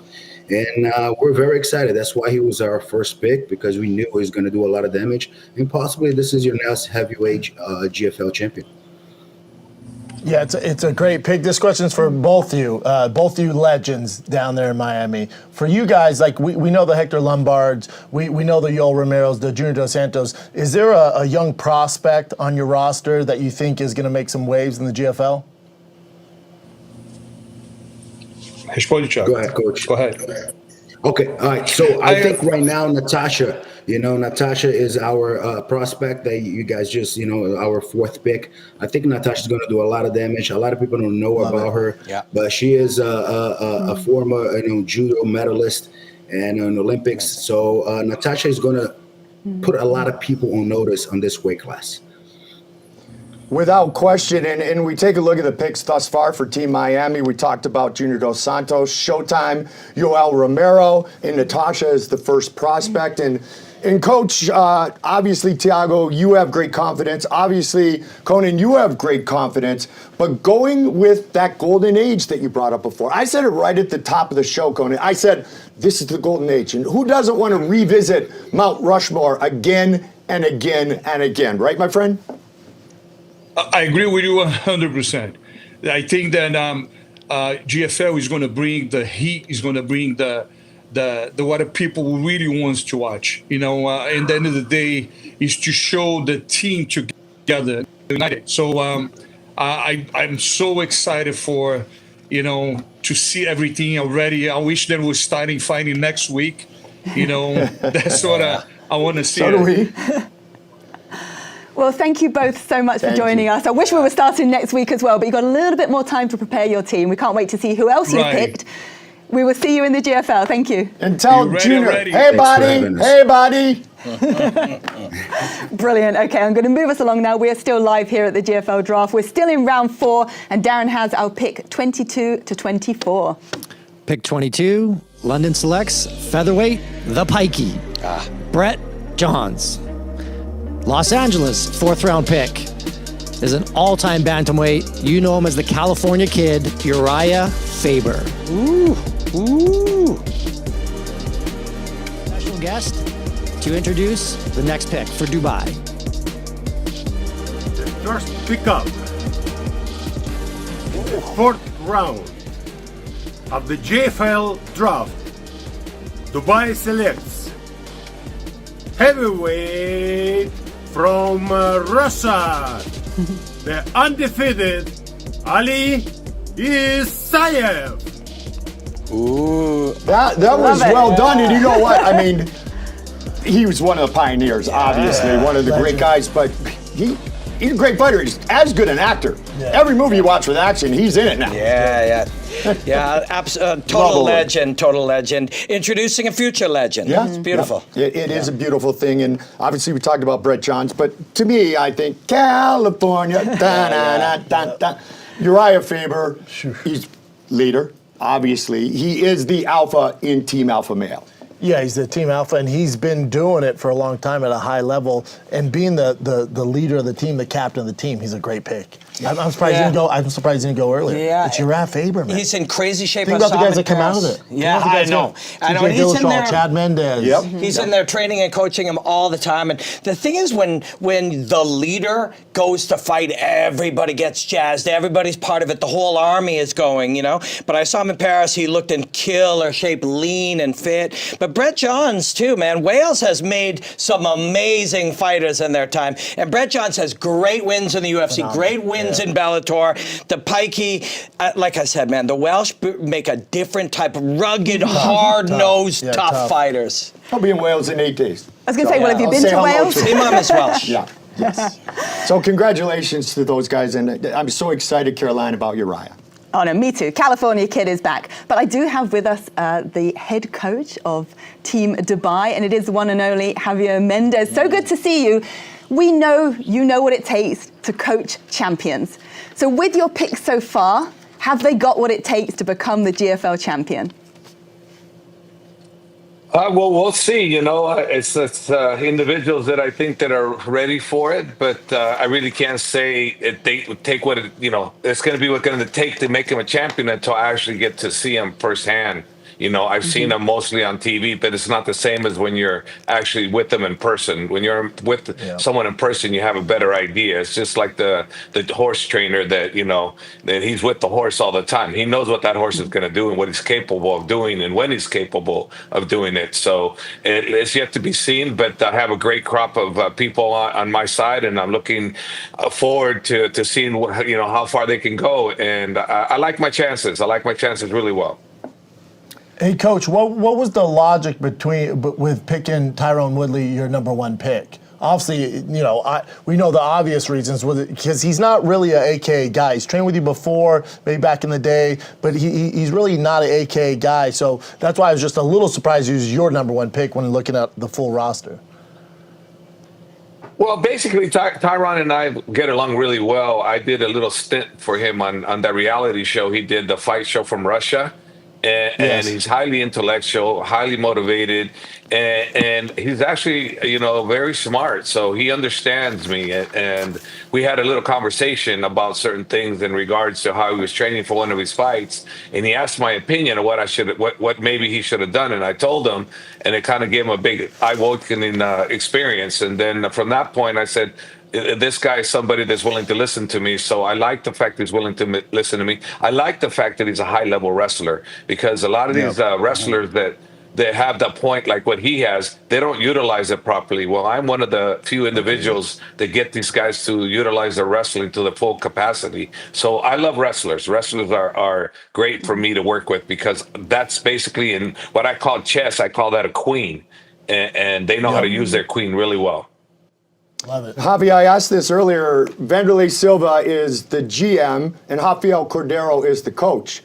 Talk about great wrestlers, former champions. Cardio Cain Velasquez is your GM. So, Javi, I've got to ask you the same question. Does that make Cain your boss all of a sudden after all these years?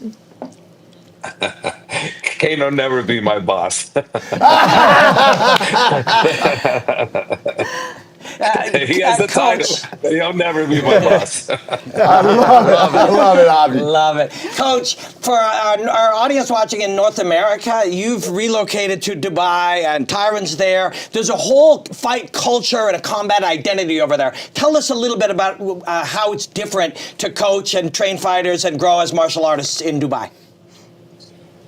Well, in Dubai, it's a whole new system. They're not really used to the hard training. They're not really used to the lifestyle of a fighter just yet. But they're eager to learn, and they're very ambitious, and their willingness to come and learn here, it's pretty impressive. So it's going to take a little bit of twist, little twists here, little twists there, but it'll work out. It'll work out really well in the end. I'm very excited to see what we can produce. And remember, if I have one weak link, but maybe I got 7 real good ones, so the chances of going 7-0 on team competition are good, or 6-0 for 6-4. I'm sorry, is good. So all we have to do is win 4 out of the 10, right? And then we win. So to me, it's like I have a weak link. We work on the weak link, and the excitement part is just like wrestling. High school wrestling. I used to love it because we'd always go at the end of the wire. It comes out the last person that whoever wins that match wins the whole fight. So this is the same kind of concept. So if people understand that concept, they're going to love it, because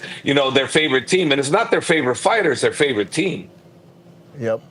Love it. And we love that team aspect. We touched upon it earlier. Javi, thank you so very much. And I think Cain would probably say he's never going to be your boss either, because he is a humble world champion. Yes, he is. He's a beautiful Thank you person. so I much, love him. Javier. And congratulations last weekend on included. Islam's title defense as well. There he is. Javier Mendez. Well, now I want to throw us to Alex, who is with a very special VIP of the GFL.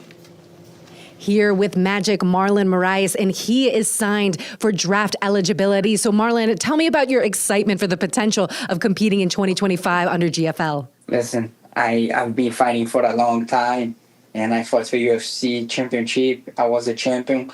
I was a world champion before. I defended my title multiple times. Now I want to leave a little bit of legacy for the GFL. I spoke with Darian. There is a good friend of mine since I fought for World Series of Fighting. And like you said, Magic Marlon Moraes.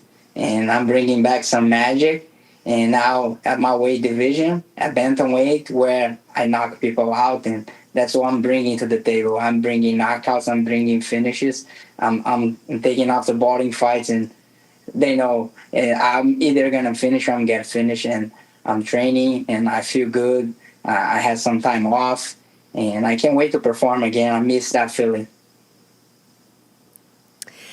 And with your role as the GFL, as the head of the GFL's Athlete Association, how do you think your experience as a fighter really helps you be a conduit towards the athletes?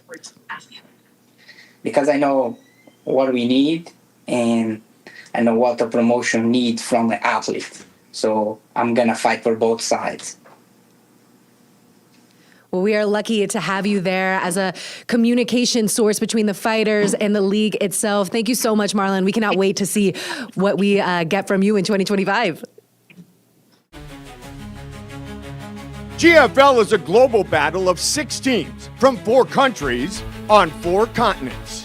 London, Dubai, Sao Paulo, Miami, Los Angeles, and New York all compete in a 6-month tournament. Each city will put its pride on the line as it hosts fights during the regular season. Teams will score points, allowing them to move on to the semifinals and final, where one team will be crowned GFL champion. Every fight has a maximum of 4 points available. Finish wins are 4 points, with 3 points given to decision wins. Draws gain competitors 2 points. Decision losses receive 1 point. Finish losses equal no points. Every fight counts if a team wants to be called champion. Welcome back to the live GFL draft. I'm your host, Caroline Pierce, still joined, of course, by Mike Goldberg, Robin Black, Brendan Schaub, and we've had rounds 1 to 4. The teams are really starting to shape up. Your thoughts so far? My thoughts are I'm absolutely thrilled. I couldn't be happier. I couldn't be more excited to see all the great friends and the family, if you will, that I've met over the years in this great combat world, in the combat world that includes mixed martial arts. I've got chills right now. It just continues. And to be able to call these fights, work with such great people once again, that's really what I've taken in so far is what I said at the top of the show. You have this dream, and all of a sudden, it's coming true, Brendan. It's coming true, and you're seeing familiar faces and the coaches, the managers we all know picking their guys. I love to see it. Can you imagine if Weidman went to another team? Like how heartbreaking. Like what the hell? He's in Miami. What are we doing? So it's just great to see. And it's good to see that they're taking it serious and the strategy. And you're seeing, to your point earlier in the hour, the finishers. Then you're seeing fill it in with some of the people that maybe they're not finishers, but they're going to get points for the team. So and even Javier saying, we just got to win 4 and we can win this thing. So these guys are putting a lot of effort. I love to see it. They're already thinking that, you feel the enthusiasm. It's real. You know, the fighters are enthusiastic. The coaches and managers, even more than you might have expected. But in retrospect, of course, these are driven, obsessively, driven to win types. But we'll be talking about the model lots and people who are fascinated by, entrepreneurship and startup and stuff. But this is a different model. It's a completely different model. And you might say, well, this doesn't work. Well, it's never been tried, and yet it's also been tried in all those sports you guys watch. Absolutely. The NFL and you guys watch, and the NBA and all that stuff you guys watch. Hang on, Sloopy, baby. National champions, the Ohio State University. So can it work here? And a lot of people are buying in, and at least, buying into the idea like, let's do it. Let's do it. And Caroline, not just finishers, but those like Douglas Lima, who are rarely finished. That's a good point, too. A really good point. We're next going to reveal the entire roster for every team. So get set for that. But before we do that, I want your predictions and expectations for what that whole rounded out team will look like for each of the 6. Caroline, at this point, I think you're looking at matchups. You're absolutely looking at the matchups that could be favorable to your team. So many of the picks have now been revealed. You know the top dogs that are on each squad from each city all around this great globe. So now, who do we want to match up to knock this woman or this man off the top of the mountain? Who are we going to see in those matchups? That is what I've seen so far, Robin. I think just having the fact that we just got to speak with Javier Mendez, I think you're going to see a ton of wrestlers, a ton of Russians, because he has experience with the Russian fighters.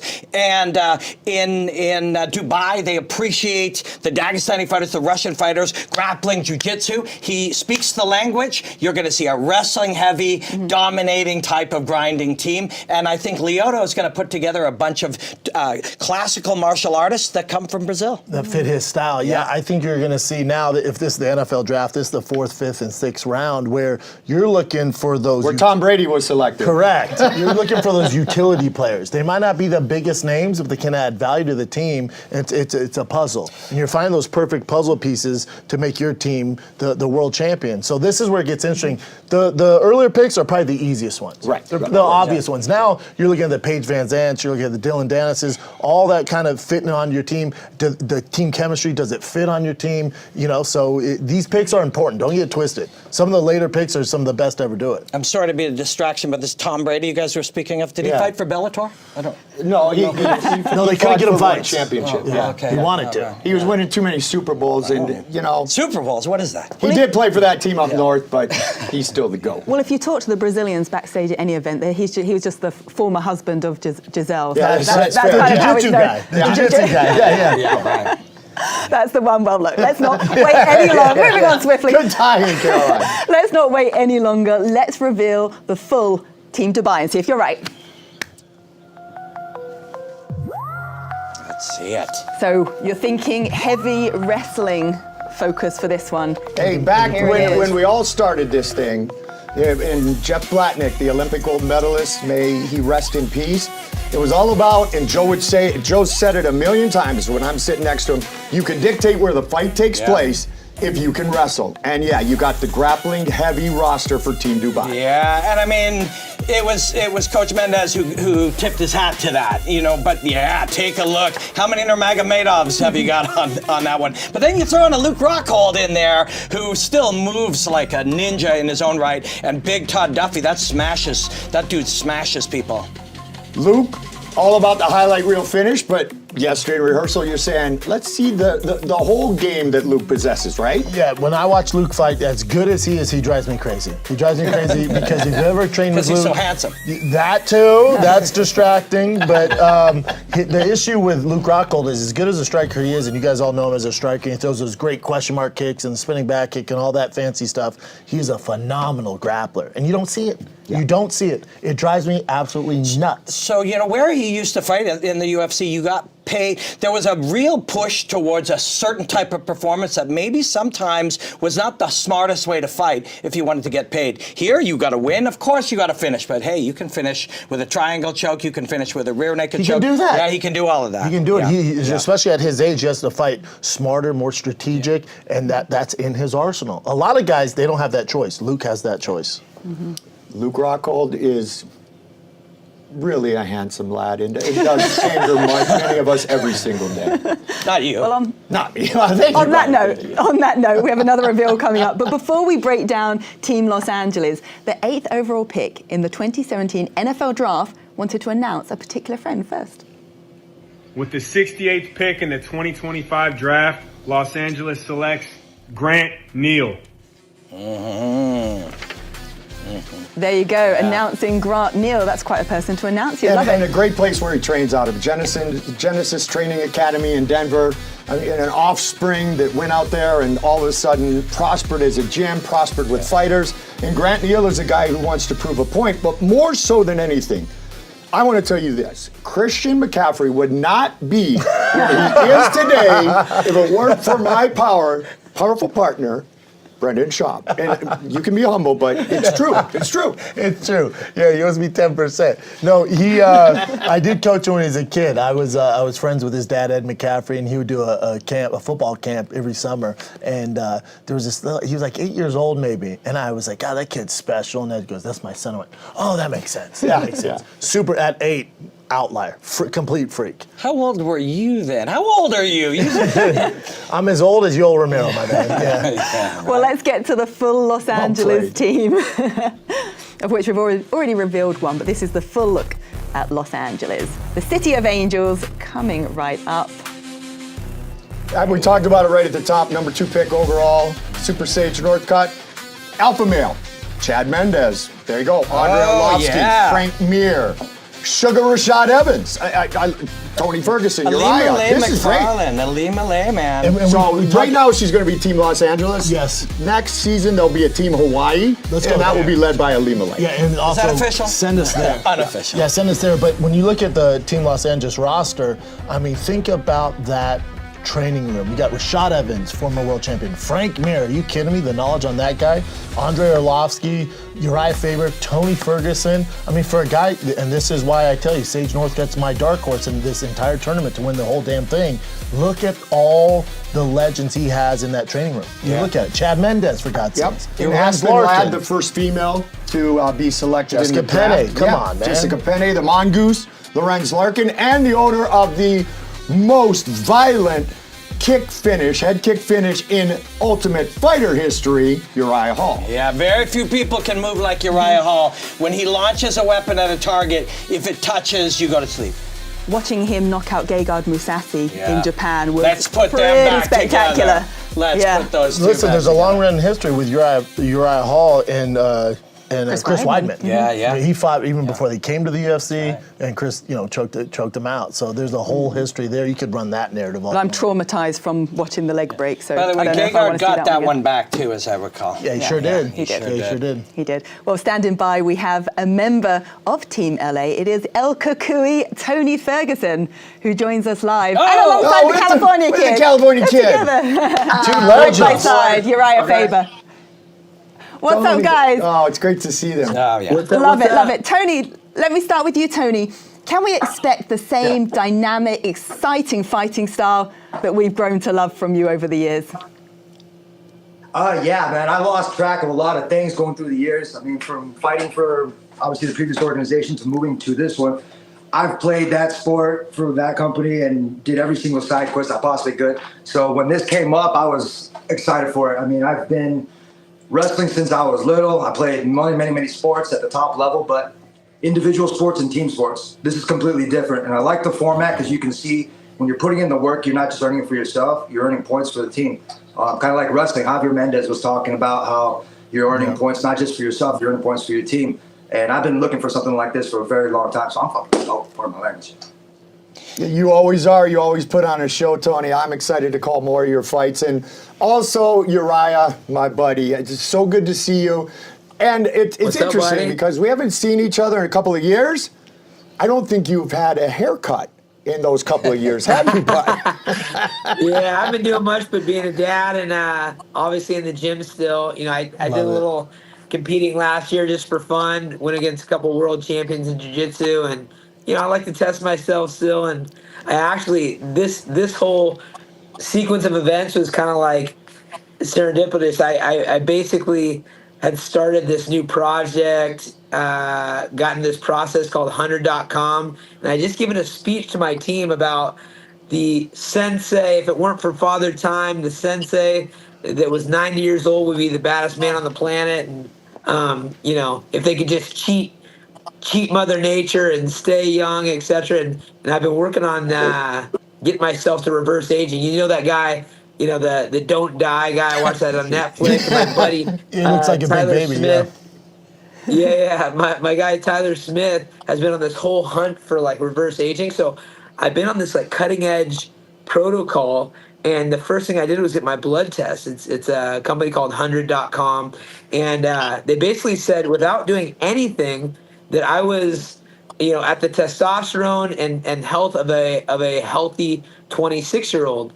And that was the beginning. That was before I did any protocol and whatnot. Next day after that, I've given this speech. I talked to my guy in my business group who's launching this company and started the process. I get a call to be entered in this thing, and what an opportunity. I saw Hanan Barao. I've got 2 losses against that dude.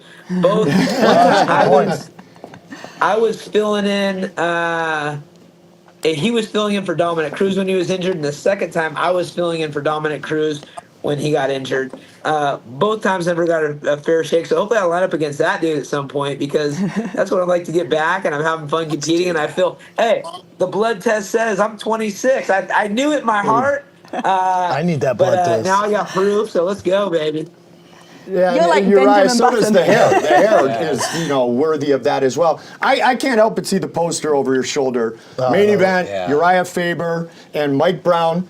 Mike Brown is now one of the best coaches, and you know him very well, Tony. Mike Brown's one of the best coaches out there, and Uriah, you've got that coach mindset since day one because you are the alpha at Team Alpha Male. Well, one of them. We got a team of alphas and alpha males and alpha females, and it's been so much fun throughout the years, continuing to grow. Your knowledge base as somebody that stays in the gym, who's constantly learning and watching, the best in the world do it and trying to bring them up to speed. Your knowledge base goes and then grows, and so being able to take all that knowledge and still feel healthy. I kind of proved it last year. I did a match with Bibiano Fernandez out in ADXC, who is fighting competitively in 1FC, the most winning champion ever there, current world champion. He just won the Jiu-Jitsu World Championships for the Masters. And then before that, Jeff Glover. And I'm like, you know what, why not? Let's roll the dice. And I love the new format. I love representing Cali. And I think this is a great little format to have a lot of fun and bring something extra to the sport. And Uriah, it's only right that you're in Team LA. And Tony, I'll come back to you. I mean, Uriah's talking there about rematches with Renan Barão. Are there any fights that you would like? Any rematches? Any sort of new fights that you can see from the roster so far? Okay, so it's kind of crazy. I went through a period of my life where nobody wanted to fight me. And then all of a sudden, everybody wanted to fight me. Yeah, so it's kind of interesting how it goes. My whole life has kind of been like that. It's been ups and downs. He's right. And so right now, I see a lot of people. I heard Dylan Dennis's name, Kevin Lee, there's all these names which is in there. I have one thing that I have to do. I reached out to some of my old and I'm linking back up with them. The one thing that happened before I started losing all these matches was I lost touch of myself. And Brandon, I remember you said something about people knowing what their why is, right? Yes, that was my question for you, Tony. Before you answer, that's what I want to know. Why is Tony doing it? Why is Tony doing it? You've done it all, and you've had some bumps in the UFC, and you were the greatest to ever do it. My question for you before I kind of co-sign you fighting, not that it's up to me, but my question for you was, why is he doing it? What's Tony's why? And then if I'm sure you have an explanation, then we can go from there. I was sat here and I had this conversation. We were watching, when I first started GFL, and I heard you saying ask the why. My wife asked me my why. Everybody has a why. And for the longest time, I thought my why was my why, and it really wasn't. I was doing things for the wrong reason. Not the bad reasons or good reasons. It was just not the reasons which I needed to stay focused. But in the process of doing all this, I've grown immensely. You're talking about learning how to bounce back from losses and wins. Like, I could tell you already, growing up, I only have a handful of losses in different sports, man. It just never happened. And then God was like, look, dude, you're going to take this period of your life and you're going to start to figure out exactly what you want to do. You're going to figure it out. Otherwise, you're going to get hurt. And through each entire fight, I was taking these fights to stay active, as I'd like to stay active. I've been competing in sports for 35 years, man, in multiple sports. I have taken my very first break, Brandon, and I took 6 months off after I got my hair did from Bosley. Actually, it's funny how it works, but my new hairline, and I couldn't work out. I couldn't sweat for a while. And I want to say shout out to them and my management of Vayner Sports for doing all this and still looking after me, because when you lose so much, people just want to disregard you and throw you to the side like you're an old or young or whatever the hell it is. And I sat there for the longest time watching all of these clips of my fans making these, and they're kind of watching the decline of all this, and I fucking just sat there and I got pissed. And I just let it dwell in me. And I wanted to go to the gym, and I didn't. I said, don't do it. Allow yourself to rest and heal. And it took everything I had to possibly let myself completely did that. But for 5 months, I healed. You're talking about from my feet from the Gaethje fight, from all the pain. You're talking about from Beneil trying to twist my leg off, and then Oliveira trying to turn my arm off, and then my head getting rocked in. All of these different things made me stronger. And what it did was it made me focus on where I needed to put my energy. I've been doing this for so long with thinking of the direction I wanted to go, but my why was not there anymore. I wasn't happy with what was going on, and I was forcing a move that was making me hurt myself, and I didn't need to do that anymore. At the time this came in, and I was not thinking about retiring, but I'm thinking about boxing. I've been offered a match too. I can't really talk too much. Sure. But ever since I left, they didn't want to say Tony left, and I didn't want to say I left either. And so we all left because I love this company. I love every company that I work for because I'm fucking so loyal. GFL is a new place right now, doing new things. I love the way the commissioner's saying things. He's doing everything. The teams are evenly split, and it's a tournament bracket where you know where you're going to go. It's 3 to 4 to win it. I have won nationals. I've won state. I've won individual and team. I'm ready to win a team title for this world title, and that's my why. Yeah. Love it. And you can tell from your enthusiasm, your body movement, Tony's all kinds of fired up. And Joe used to always say, be the hero of your own movie. And that, I think, is what Tony's talking to us about. Be the hero of your own movie. And what movie doesn't go up and down? Right. And what movie doesn't have a blonde surfer-looking dude like my man, the California Kid, Uriah Faber? All right, give me one. Give me one fight that you want? It's a must fight for you in the GFL. Man, I gotta see how this whole thing pans out. But I think I kind of already alluded to it. Barral, like I said, the first time I fought Barral, it was a very disappointing lead up to that fight. I was supposed to be the co-main event against Chael Sonnen versus Anderson Silva on UFC 100. I was kind of ripped out of that opportunity, which cost me a lot of things, including a ton of money. Was pushing I was getting pushed to go fight and fill in for Jose Aldo, who had fallen out of injury to the fight in Canada the next week after 100. And I felt like I was just like, it was a terrible time. And I felt like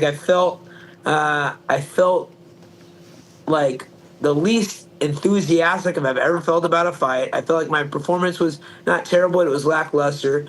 And I went out there and lost the decision.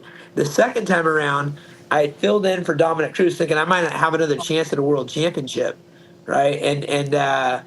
And I get a short notice call. I had a small tear in my hamstring, but I said, you know what, I'm doing it anyways. And I went out there, and if you remember that fight, I took that moment after a loss where I was giving a thumbs up. Herb Dean was asking me if I was okay. I was giving a thumbs up getting punched, and he stops the fight. And instead of hemming and hawing, I took that opportunity to post up the next guy in my camp, TJ Dillashaw. And I said, give my guy TJ Dillashaw a chance. In retrospect, I should have called for the rematch there. I should have got another opportunity and fought Barral again. And I feel like that's one I want. I think that's one that I think will line up. And, I'm excited. It's a 145. I won't have to kill myself to get down to 135. So I'm excited. If that matchup could line up, I'll be very happy. Uriah, thank you so much for your time, and one of the very few men who have fought both Jose Aldo and Renan Barral. Bring it back again. Bring it back again. How about Tony's dream fight? Yeah, Tony, when you hear the likes of like a Dylan Dennis calling you out, you fought everybody. You fought the legends. You fought at the highest level. When you hear a guy like Dylan Dennis call you out, does that get a guy like Tony Ferguson out of bed? Is that a fight that you would even consider taking? Does it do anything for you? Check this out, Brandon. Have you ever been to a wrestling tournament, freestyle, or a folk style wrestling tournament? Yes, sir. Usually got the weigh-ins the day before, right? Sometimes you see your opponent. Sometimes you're not sure if they're in your same weight class, but you're there to do what? You're there to weigh in. Then the next day, right? Sometimes you go to the wrestling chart and you look. I used to do that when I first started wrestling. And then my dad, Jeff, he goes, "Why are you doing that?" He's like, if you're going to win this, you got to quit looking at all this stuff. It doesn't matter who you have in front of you. Yep. And it's been a long time, Brandon, since I've talked like this and I've been like this, but I've got a new fire in me, my bro, that it's you put somebody in front of me and I'm going to go out there and I'm going to finish the fight. Awesome. I'm in. Awesome. Brilliant. I'm in. Yeah. Well, thank Very you both. transparent, huh? Yeah, I love it. Thank you, Tony. Thank you, Uriah. We're looking forward to seeing you both back in action. Love you guys. Quick reaction to that. LA They've strong. both got a Y and a strong See Y. you guys. Yeah, Appreciate see you you guys. guys. Thank you, guys. They've both got a strong Y. Rematches. Yep. Super or strong just- Y. Yeah. And it's, again, we talked about this. We broke it down, Robin, Caroline, and Brendan. You said, all right, Tony has been on a slide. So is he coming back to change things? And you didn't even have to ask him the question. He acknowledged it, which a true professional right away, and that's his why. The two of them are so different, though, if you look at it. They're so different. Uriah doesn't need to do this at all. Why will he walk down there? Because he can. Doesn't need the money, doesn't need the glory, he's got coaching, real estate, businesses, everything he's ever needed. A whole empire. Yeah. I think with Tony, and I'm sure I'll get backlash on the internet, nothing new. The internet loves you. The internet loves Brendan Schaub. But I think like my whole with Tony, I used to train with Tony. I love Tony. So the reason why it's the elephant in the room is because I love Tony and I want what's best for Tony. Yes. Mm-hmm. That's all this is. So if Tony goes, what's best for me is fighting, who am I to say he can't fight? Yeah. And you hear his why, you're like, all right, let's do it. And I would say why with Uriah Faber, because my leg still hurts from calling Jose Aldo, Uriah Oh, Faber. God. My leg still hurts, but Uriah is a soldier, and he'll be back at top level. But that freedom to not need the money, not need the work, be able to do it out of the choice, that is the Uriah at his best. When he goes out and has fun. It can either make him really dangerous or it can go the other way. There's no in between. That's the beauty of what we're doing. We'll find out. And with a biological age of 27. Someone needs to fact check that. Well, look, we're going to reveal the next full four teams very shortly. But first, Alex is going to give us a bit of a rundown of the women's division selects and the female frontrunners. Yes, it was amazing talking to those legends, but now we got to talk about the ladies. We have some people participating online right now. One of them, Angela Overkill Hill. She was chewing on her nails with a Kermit gif saying, "I'm on the edge of my seat waiting to see who else gets picked up by the GFL draft." And now she could probably take a breath because she saw her good friend Jessica Pena get picked for Team LA. Also, at Inchechtable said this hashtag GFL draft is fun. I don't care what anyone says. Some lesser known cats could make a name for themselves, taking out some legends. And Bohachino Depot said, hopefully Alimale McFarland gets drafted soon. Shout out to her dogs. Her dogs are very cute, Ollie Campbell. But also, she is so talented and she was added to that LA team. So don't go anywhere because we have the full reveal of Team London coming up next as well. The Global Fight League is not just stepping into the future of mixed martial arts, it's shaping it. And it starts with their commitment to fighters both physically and financially. For the first time in the history of combat sports, GFL athletes are true equitable partners with 50% of all net revenue going to all fighters. Plus, the GFL will contribute to a retirement and insurance fund. In an effort to keep fighters safe and competing at their highest potential, the need for unhealthy weight cuts have been eliminated. Though the names might look familiar, the weights are very different. It's the mission of the Global Fight League to bring fans the most exciting events possible, and that starts with putting fighters first. We are back with the live GFL draft, and the next team to be revealed in full is Team London. It's your city. You It's start. my city, yeah. Look at those beautiful monuments and landmarks, and what a beautiful lineup of fighters. I mean, strong European talent as we would expect from Luke Barnett's selections. But talk to us about some of these other fighters that have made the cut. Aliir Latifi's a mean dude. Yeah. He's a tough is. customer. And Julia Budd is a mean fighter in her own right, man, from Canada. Yep. You know, Canadians get along pretty well with the English. Yeah. But she's an ornery, talented, super smart. Her husband is her coach, and they're a brilliant team with, Norman Parker. She does live in British Columbia, so that would make sense. Yeah. Benson Henderson, your boy, off the street, Goldie. Love that guy. Love that guy. Legend. Smooth. Tanner Smooth is Bosa, back. another Canadian. Benson Henderson. Big boy, yeah. Good luck. Norman Park, too, from Northern Ireland. He's had moments where when he puts his knuckles on you, you go to sleep. Well, talking of Benson Henderson, we do have him standing by, UFC and Bellator veteran. Benson, are you there? Good to see you. There he is. Good to see you. Thanks, Jack. You got it. Brilliant. Look, we've been asking this to most of the fighters through the night. Are there any matchups that you really, really want for maybe your first fight or whatever fight it might be in the GFL? Man, I want everybody. They have a pretty good roster of guys here, a big long list of names, and a bunch of names I have not actually fought before. I'm down for it. I want it. I'm not saying that facetiously. I'm not saying that rhetorically. Saying that literally everybody that have a line. The smooth one. What is going on, my friend? Benson Henderson. Yeah. Or, as Maria, your wife would say, creepy guy, right? She says that a lot. She still does. There you go. There you go. So Benson, you coming back and still competing at a high level, you've done everything right. We had a fighter at Bare Knuckle about 10 days ago who said you're his hero and he named his son after you. So in addition to fighting, you want to continue to show your legacy and show others how to do it properly. Would that be accurate? I would think that would be exactly accurate. Yes. Fighting's awesome. I love fighting. I love having the chance to be able to compete again at the highest level, going against some of the biggest names, guys who I know who are absolute talents in the game. So I love having that chance. But it's not just about that. It's about who you are as a person, how you carry yourself, what you present yourself as. It's about your parents being proud of you as a son, as a daughter. It's about your kids being proud of you as a father. Your kids being able to go to school. Hey, that's my dad. And I'm not being embarrassed. Like, oh yeah, that's dad over there. You saw the video of him online being silly. Oh yeah, that's the child legacy I'm trying to leave. So you gotta do things the right way, man. You gotta do things the way. So we'll leave you with this, Benson. We'll leave you with this. Much love, my friend. Appreciate it. Thank you. There you go. There you go. Talk to you soon.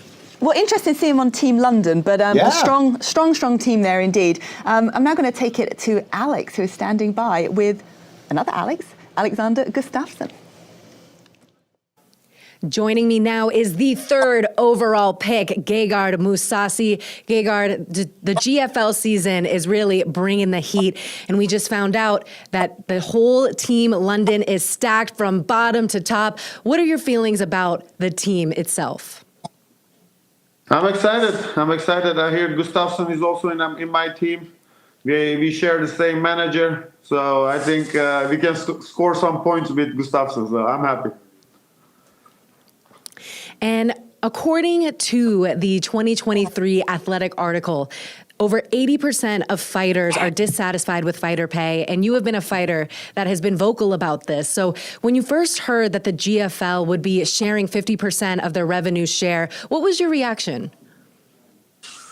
Yeah, happy because I felt if you compared MMA fighters to different sports, basketball, football, American football, they were always underpaid. So it's finally time that someone is fair in sharing of the revenue. So I'm happy, excited about that. I think a lot of fighters are happy. And so it's a new start. And when we're looking at the entire roster for Team London, with the exception of 3, all the fighters are based out of Europe. So what do you think a team victory for Team London would say about the evolution and status of MMA in Europe? We have a lot of good MMA fighters from Europe. So we competed at the highest level. So I don't know. We're gonna maybe train as a team. I don't know, is that possible? But Gustafsson is close by to Sweden. Holland is close by, so I think training is possible, and we might get better results as a team. Yeah, it's definitely going to be fun to see the camaraderie between the teammates. I gotta ask, I'd be remiss if I didn't. Do you have any particular matchups on your mind that would be pretty fun for the fans, or maybe one that you have specifically for your own legacy? No, not really. I think I see it as a team. I'm going to compete against them anyway. And Luke Rockhold is a big name I saw in the middleweight division. That one, I think we were almost fighting each other when we were fighting in the UFC, so that didn't happen. That's a possibility. That's a nice matchup. And I'm looking forward to fight multiple times. So I think eventually I will fight all those guys that have... But he has a big name, so that would be nice. Yes, I'm handling all of the social media interactions, and that is definitely one that the fans want to see. And we love that you are guaranteed 3 fights in the regular season, which is a 6-month period. So we cannot wait to see you back in action, Gegard. Thank you so much for the time. No problem. Thanks for having me. Well, that is indeed Gegard Mousasi, not the mauler, but I love that mention of Luke Rockhold. Now, moving us on now to the full team reveal of Team Miami. Let's take a look at who they have selected in full. There you go.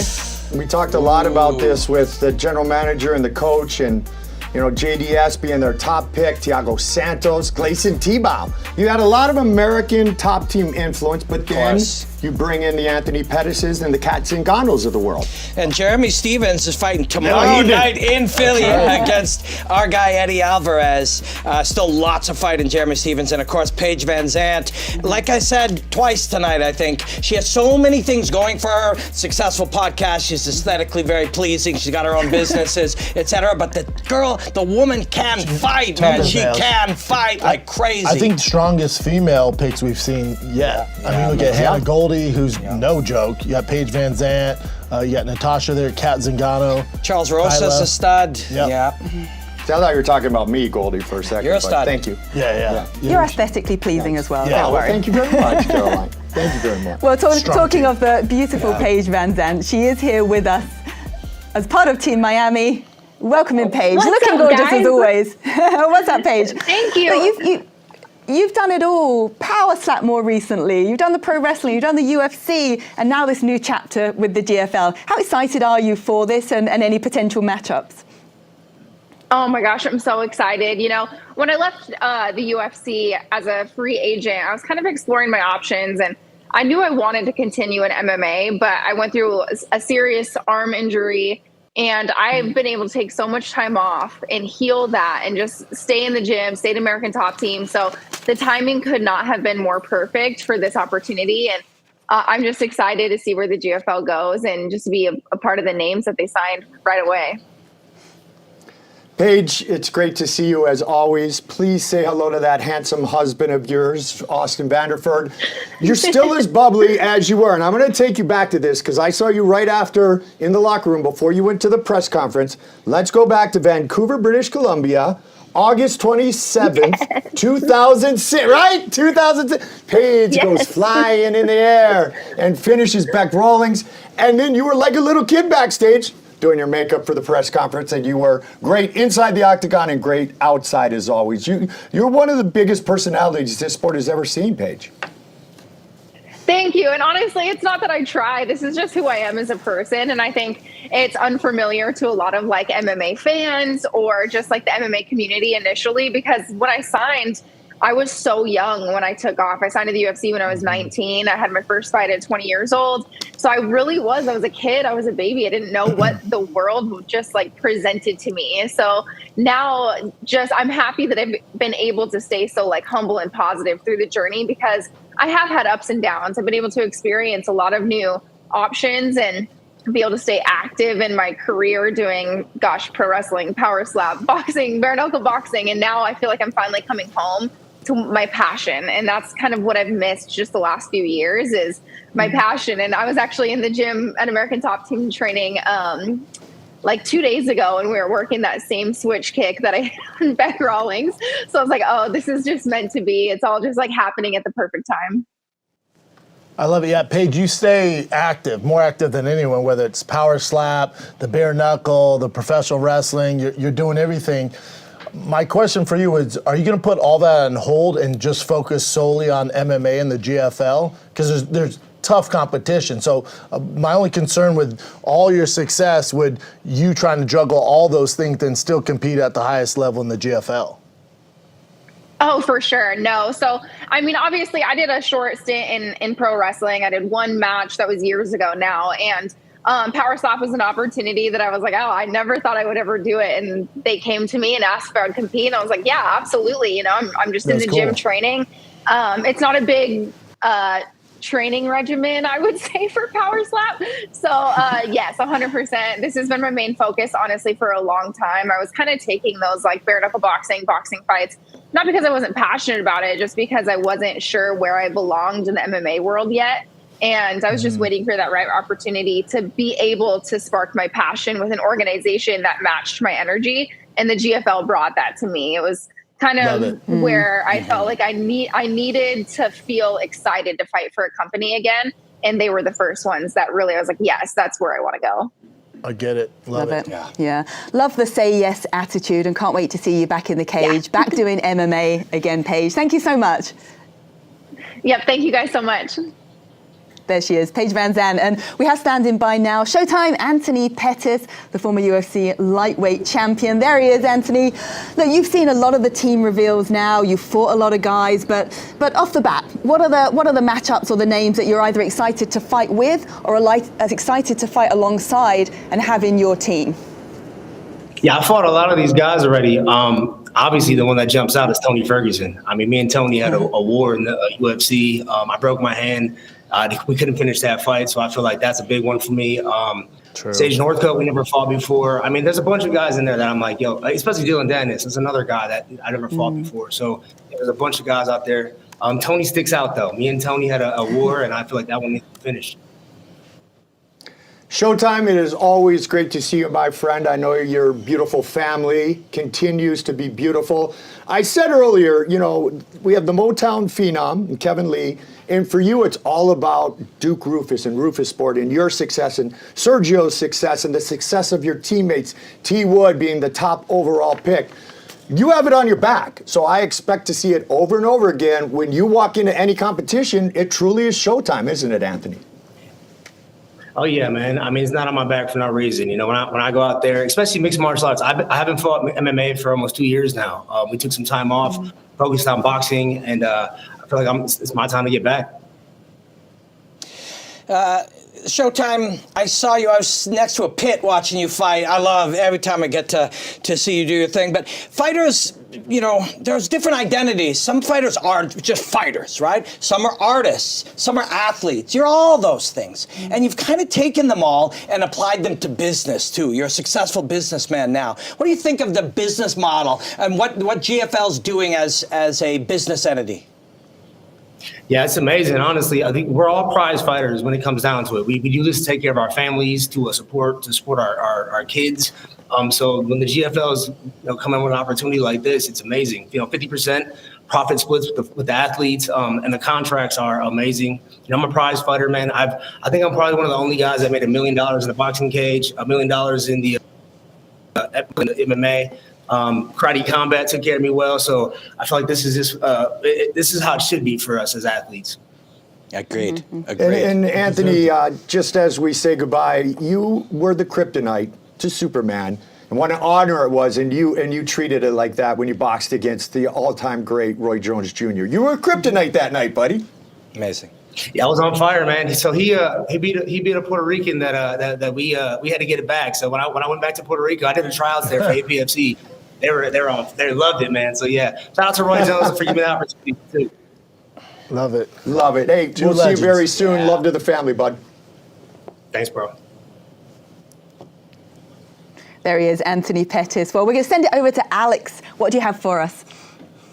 Yeah, we have a lot of hype for Paige Van Zandt. Jenny Football 26 said, Paige Van Zandt is beautiful. Hashtag GFL draft. We love getting the woman involved and also showing our support for them. She brings great energy. But another name that isn't as well known is Kayla Rocco, who's currently on a 4-fight win streak. I even got a direct quote from her saying that I feel like there is a lack of opportunity in the MMA scene right now, and GFL is coming to save the day. The big names, the unique team format, and all the cool cities. People are excited about the GFL, and I cannot wait to watch it all unfold. And now we get to watch it unfold. She's on Team Miami, supporting a very, very strong team. And last but not least, we had Vinny Talks. Just put Showtime. Hashtag GFL draft. We have much more coming up, so stay tuned. We do indeed, and next we will be revealing the full Sao Paulo team.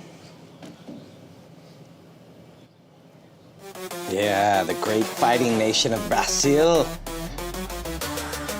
They have some fighters there. There's no question about it. And they have the camaraderie and Rafael Assunção, Renan Barão. I mean, Fabricio Verdun. You just look up and down this list, and great leaders in, obviously Conan and Vanderlei as well. And Shogun, that's a leader. Yeah, man. He's still much younger than people think. Patricky Pitbull, legendary Pitbull brothers.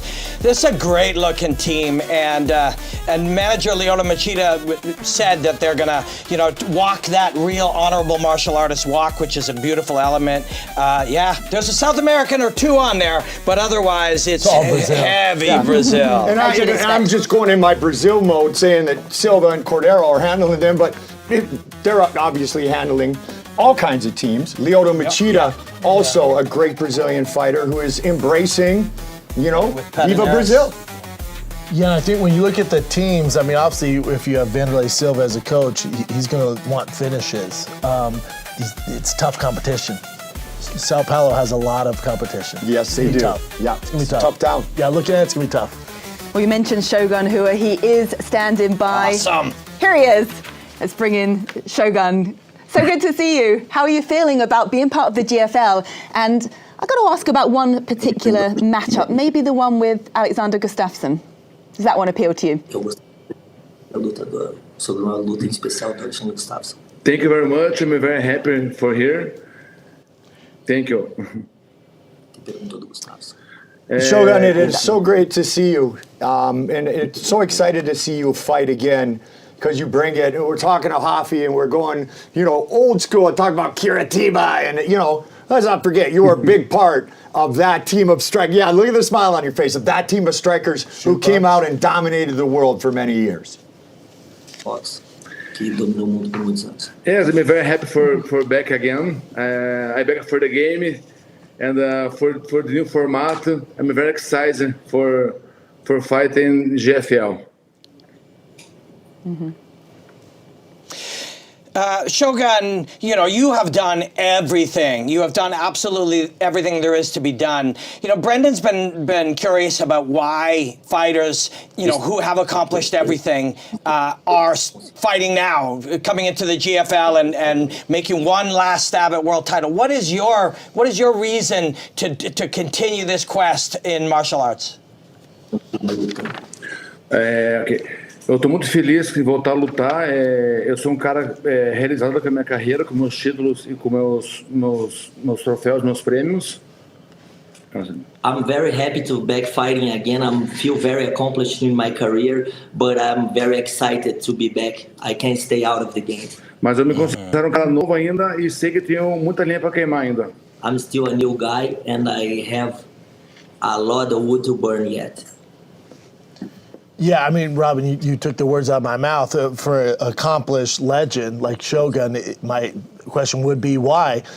Do you see guys on this GFL roster that are going to get a guy of your caliber out of bed, a legend out of bed to do the road work, to put the time in the gym? Do you see any names that right off the bat, you're like, that'll get me out of bed? In GFL, have many fighters, have many legends, but I fight anyone. I'm very excited for this event, having many legends. I'm very happy. I fight anyone. I'm ready for anyone. Love of the game. Yeah. Yeah, love of the game. I get asked so often, Shogun, I get asked all the time, Goldie, there's so many fights. What was the greatest fight? I'm like, okay, I have a couple, but you and Hendo, like, as Joe Rogan would do, you and Hendo rolling for 25 minutes. It's still one of them. It gives me chills today. So, let's bring more of that back. Fale pouco dessa luta.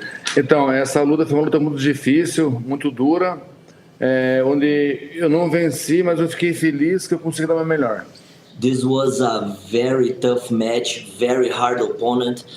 Even though I didn't win, I was very happy with my performance. Eu acho que o mais importante, o meu objetivo é subir sempre e deixar tudo que eu puder dentro do octógono do ringue. Esse é o meu objetivo sempre. My main goal always is and always was step inside the cage and leave it all in there and give all I got. Yeah. Last question, legend. What does it mean to you to fight for Brazil, to be part of a team that fights for Brazil? Com certeza, para mim, lutar pelo meu país é uma motivação muito grande. For sure, fighting for my country is a big motivation. To score points for my city. Let's go, São Paulo. Shogun, we'll get you out of here on this one. How does a fight between you and Rashad Evans sound? Does that sound like a matchup that you would love for your first fight in the GFL? Então, o Rashad é um grande adversário, um grande oponente. Era para lutar com ele 2 vezes, mas ele machucou. Então, eu acredito que dessa vez vai dar certo a gente lutar. Rashad's a great opponent. We supposed to fight 2 times back in the day, and that didn't happen. But I believe the 3 times a charm. Yeah, agree. That's why I asked. That's why I asked. We've been waiting for it. Yeah. Muito obrigado. Mauricio, we are honoured to have you in the GFL and we look forward to seeing you in the cage very soon. Obrigada. Bye-bye. Thank you, Caroline. Thank you, Robin. Thank you, Mike. Thank you, Brandon. See you guys. Thank you very much. Thank you. And look, I was trying to ask him about revenge over Alexander Gustafsson. Didn't quite have a chance to answer, but it sounds like he's willing to fight anybody. Well, he always has been, Yeah. and that's the beauty of Mauricio Shogun Hua. And I will take you back to 1997 when I walked into the hotel in Shin, Yokohama, Japan, and Elaine McCarthy said, R is H in Portuguese. It's not Royce, it's Hoyce. Thus, it is Mauricio Hua. Just wanted to say hi to John and Elaine. That was Thanks for putting us right. Well, I think we got it right. We got it right anyway. Him and Rashad's a good fight. It's a great You've fight. been waiting for it. It's what's happened twice, like you mentioned. That's the fight they should do. And as many of us have talked about with many fighters tonight, Shogun is once again the definition of a true fighter. DNA, fighter, fighter, fighter, fighter, and then that extra gene is fighting. Yeah, and that word legend, we throw it around. People call, their 6-year-old brother a legend these days, but that's a fucking legend. Yes. You know what I'm saying? Yep. And his brother's pretty good too. Yeah, Just has a big absolutely. Yeah. All right, absolutely, I agree. Well, we have our final team reveal, and it is Team New York. So who's Ray Longo gone for here? The full reveal. A lot of his own, right? Finally, Dylan Dennis makes an appearance. Is Dylan on there? Yeah. OSP, Finally. Alan the Talent I Belcher. thought he got run out of New York.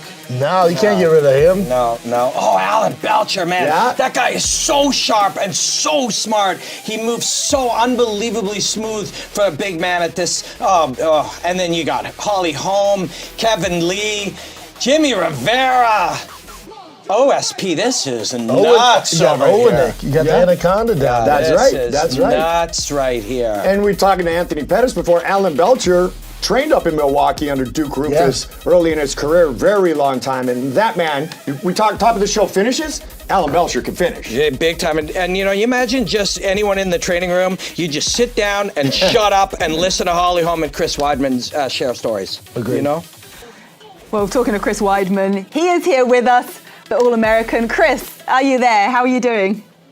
I'm doing good. I honestly was doing better until I seen the draft. Like, being from New York, being from the Sarah Longo squad, we're all about being loyal.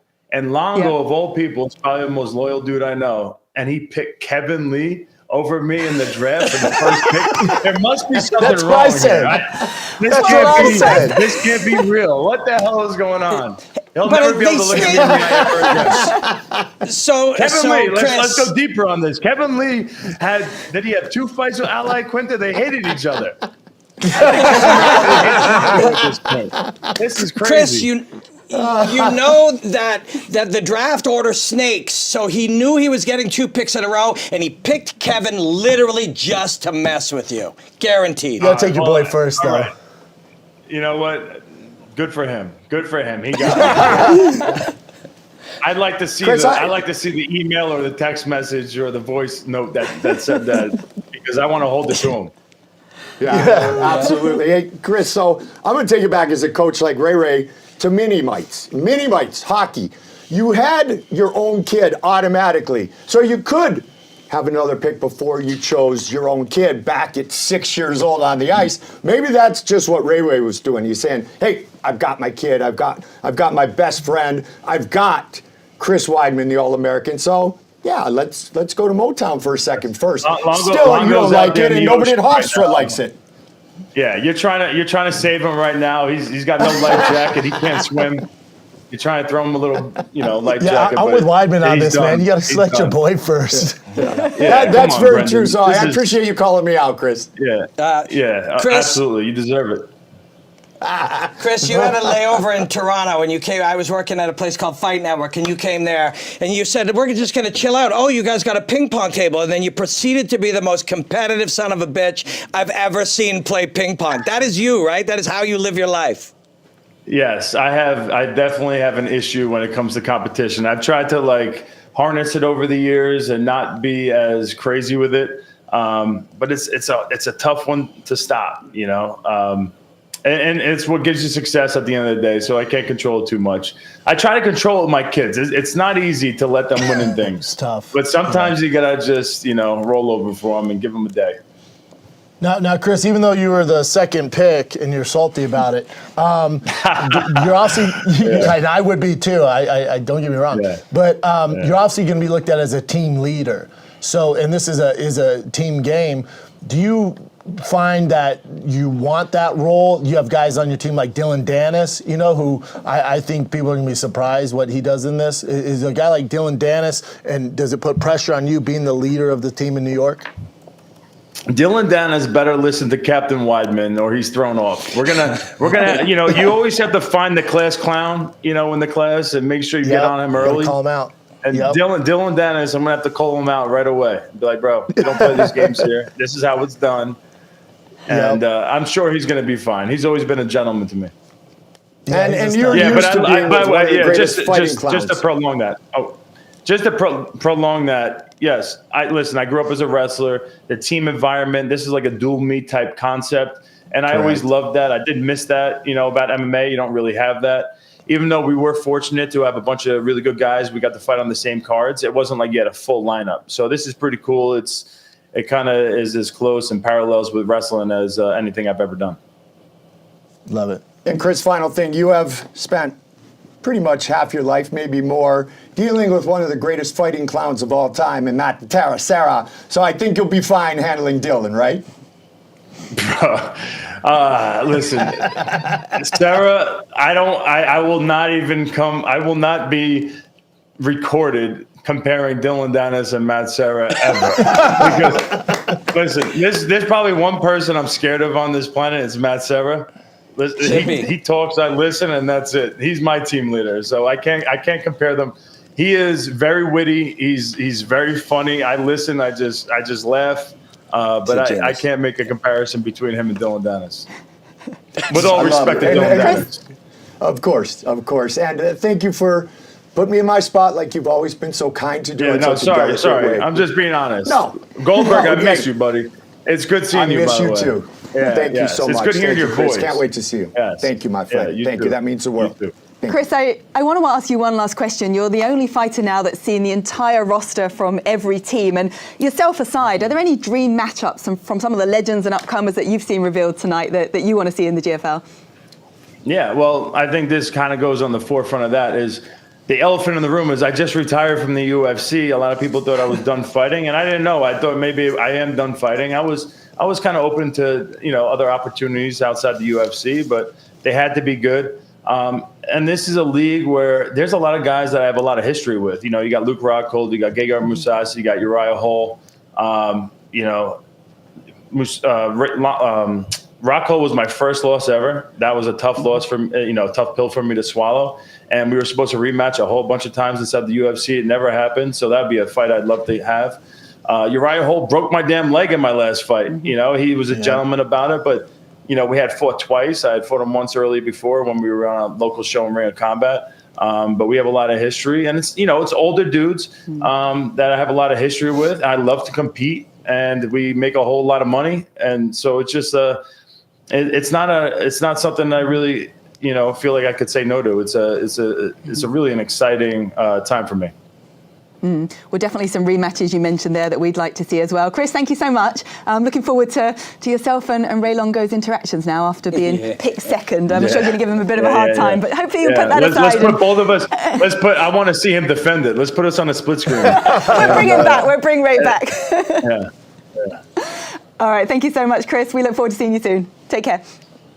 All right, with that, we have announced all of the teams. I'm now going to send it to Alex, who is with our commissioner, Darren Owen.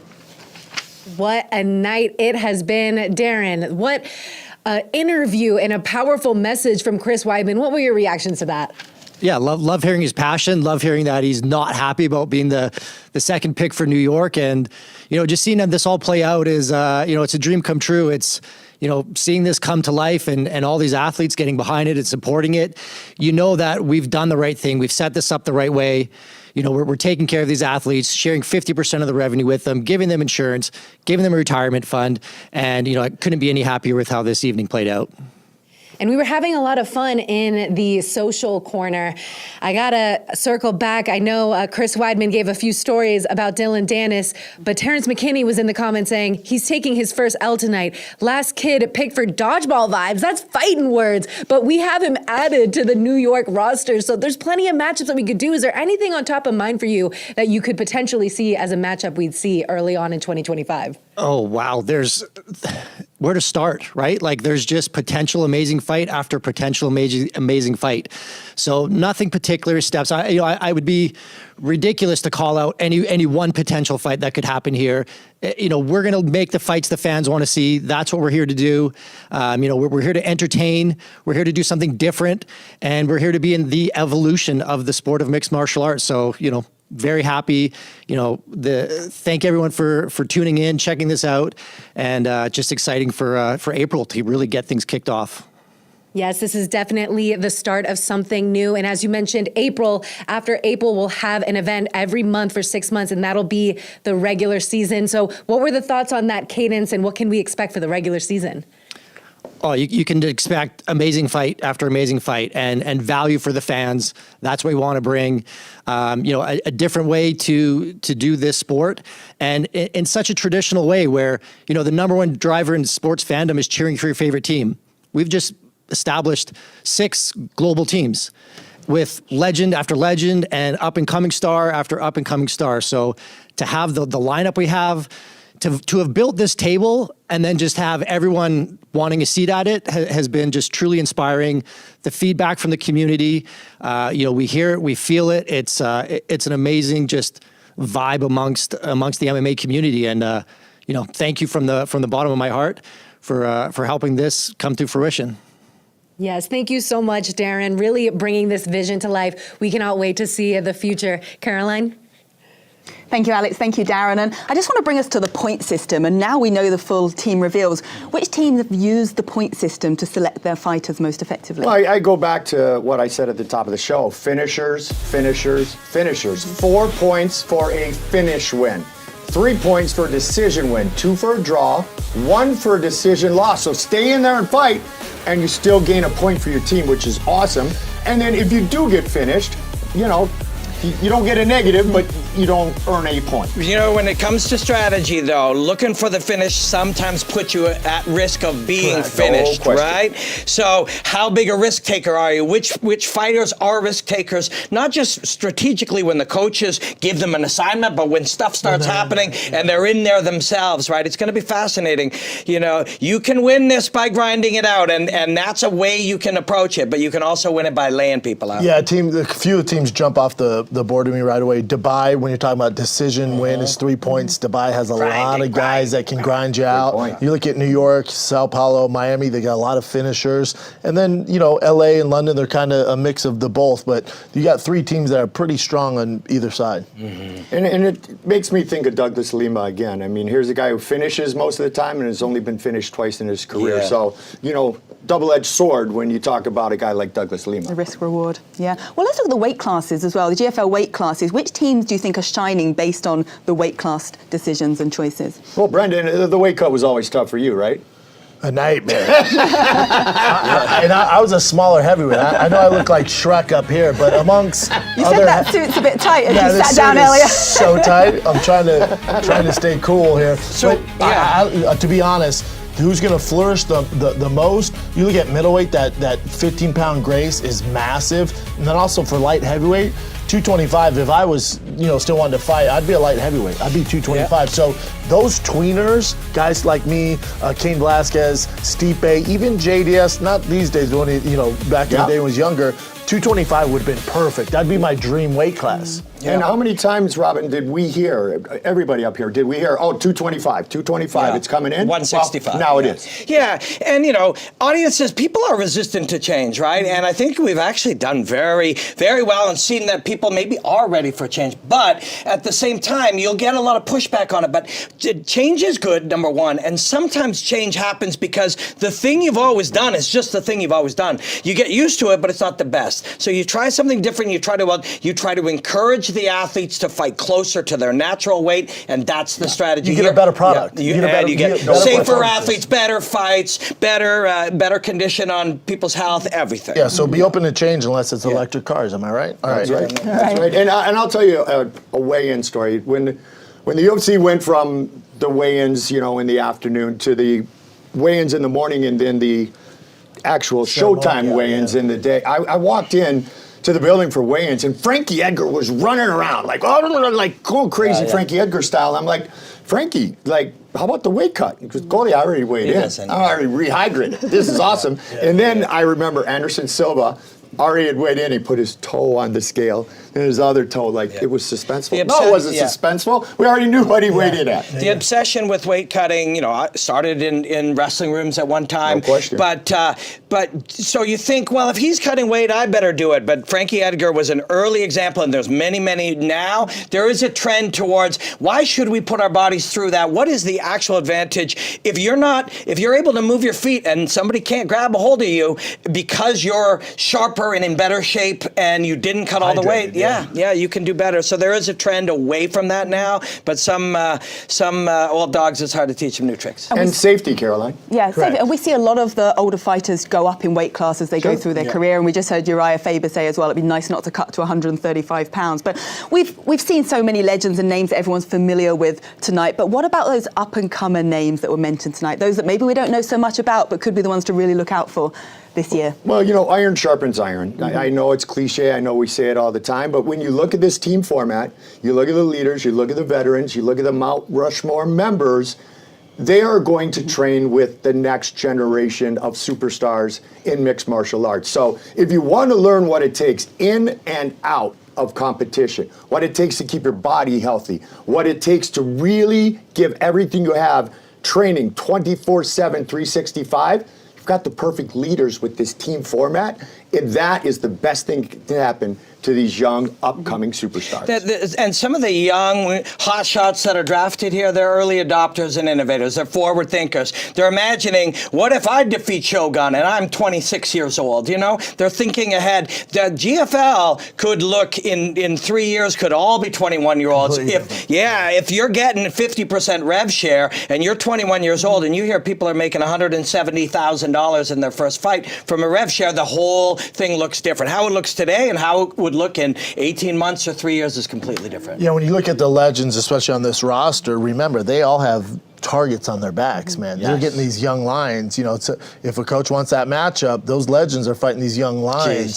So it's going to be tough for those guys. Don't think it's a cakewalk because they're a big name. Those guys are going to have a rude It's beautiful that they're big names because you get so jazzed at the idea of Rashad Evans fighting Shogun. I mean, you get so jazzed about it. But to your point, there are 26-year-olds on this roster that people have to go on Tapology to figure out who they are, who can beat all the time. And also to that point with the weight cut, I'll wrap it up on this. That point to the weight cut, yes, Tony Ferguson's fallen some hard times, but what if he's not? What if the 10-pound cut was the reason? What if the 15-pound cut was the reason? No question. What if he's a different fighter now? What if Anthony Pettis is rejuvenated? He's not cutting all that weight. What about that? Yeah. And what if you're 23 years old and you fight Shogun on short notice in Newark, New Jersey? Well, then you're John Jones and you become the youngest champion in UFC history. Well, you can put that on your CV. Good. Well done, sir. I love the way these young MMA fighters, they started doing MMA. They didn't start as a kickboxer or a boxer, and that's a big difference now, and that's to see how that compares as they face off against some of the legends. But to finish off here, I want to talk to you about what was the sort of viral moment or story of the night for each of you?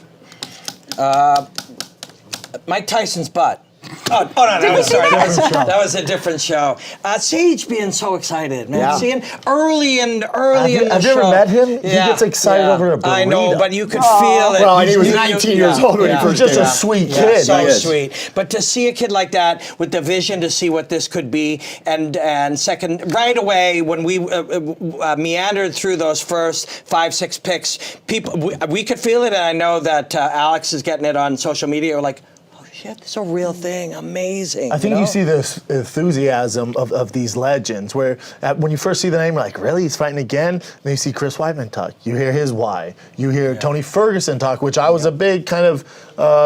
hesitant. Yeah. But his answer makes total sense, right? Yeah. And he said the perfect answer. I was like, I'm on board, man. Yeah. And I think with, the backlash is expected when you're dealing with some of these fighters on those losing streaks. But I think my takeaway is, I think not only me, everyone up here and the fans included, you're going to be surprised with what you get from these fighters. Yeah. I think you'll be very surprised. There's going to be some guys like a Dylan Dennis, a Sage Northcutt, like Kevin Lee, who are going to be absolutely superstars in this league. No question. My takeaways, I would say the start and the finish, because Tyron Woodley, the top overall pick, he not only was excited about that, but he put the GFL in perfect perspective. And you know who did at the end?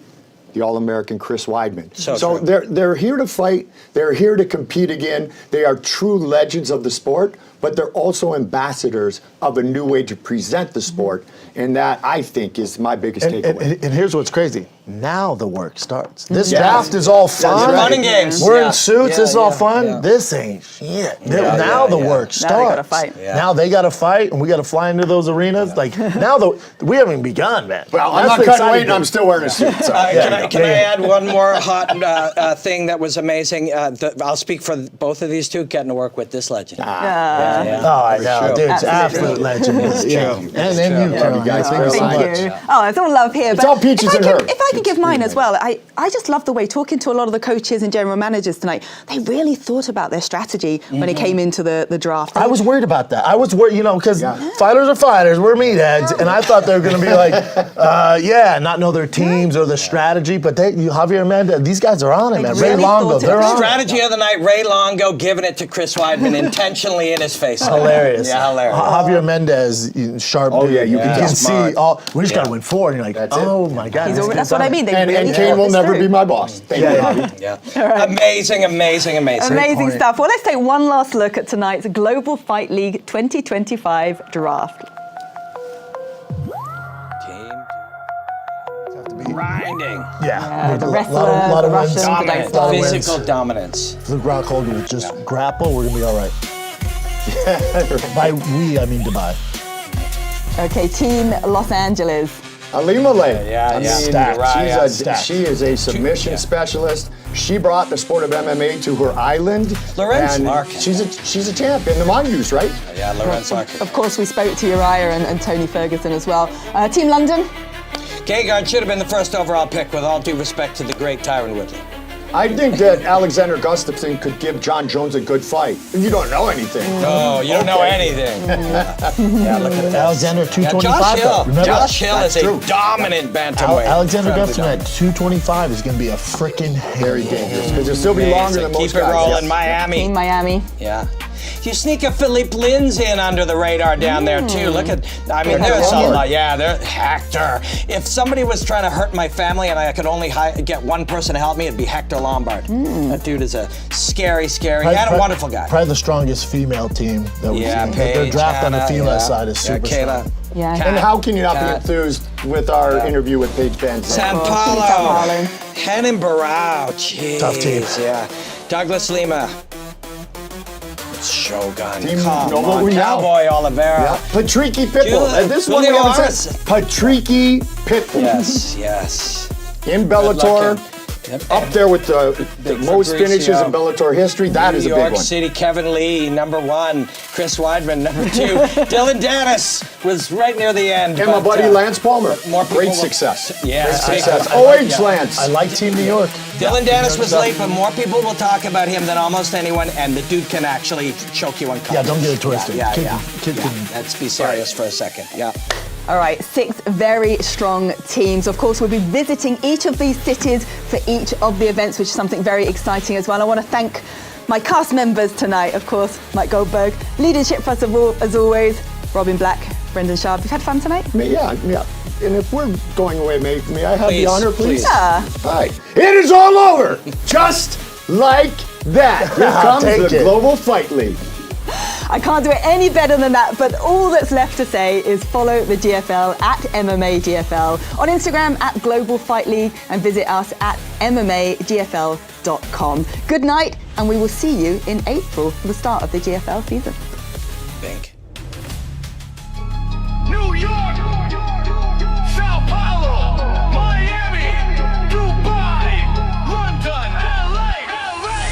Protect your neck, cause you come next. You oughta know best, this ain't no chess. I'm a dragon, my town, my cage, my nest. Protect your neck, cause you come next. You oughta know best, come clean my mess. Have a dragon, my team, my honor, my chest. I'm haunted by a mountainous silhouette lurking under my skin, constricting my reason, it's fiending to break out and spin. Into carnage, I harness the havoc so I don't slip into sin. But the appetite's massive, I practice the path of discipline. Each elbow's a prayer, every knuckle's a vow. Keep darkness in captivity so it may not devour my sanity, clarity, both teetering on the brink. I'm scaring me, apparently I'm bleeding black ink. I cradle the chaos, cradle the fists that clash. Taste the salted sweat of regret each time I lash. If I can't find a ring or a mat, the monster tears at the seam, so I let it off the leash to defend my team. Protect your neck, cause you come next. You oughta know best, this ain't no chess. I'm a dragon, my town, my cage, my nest.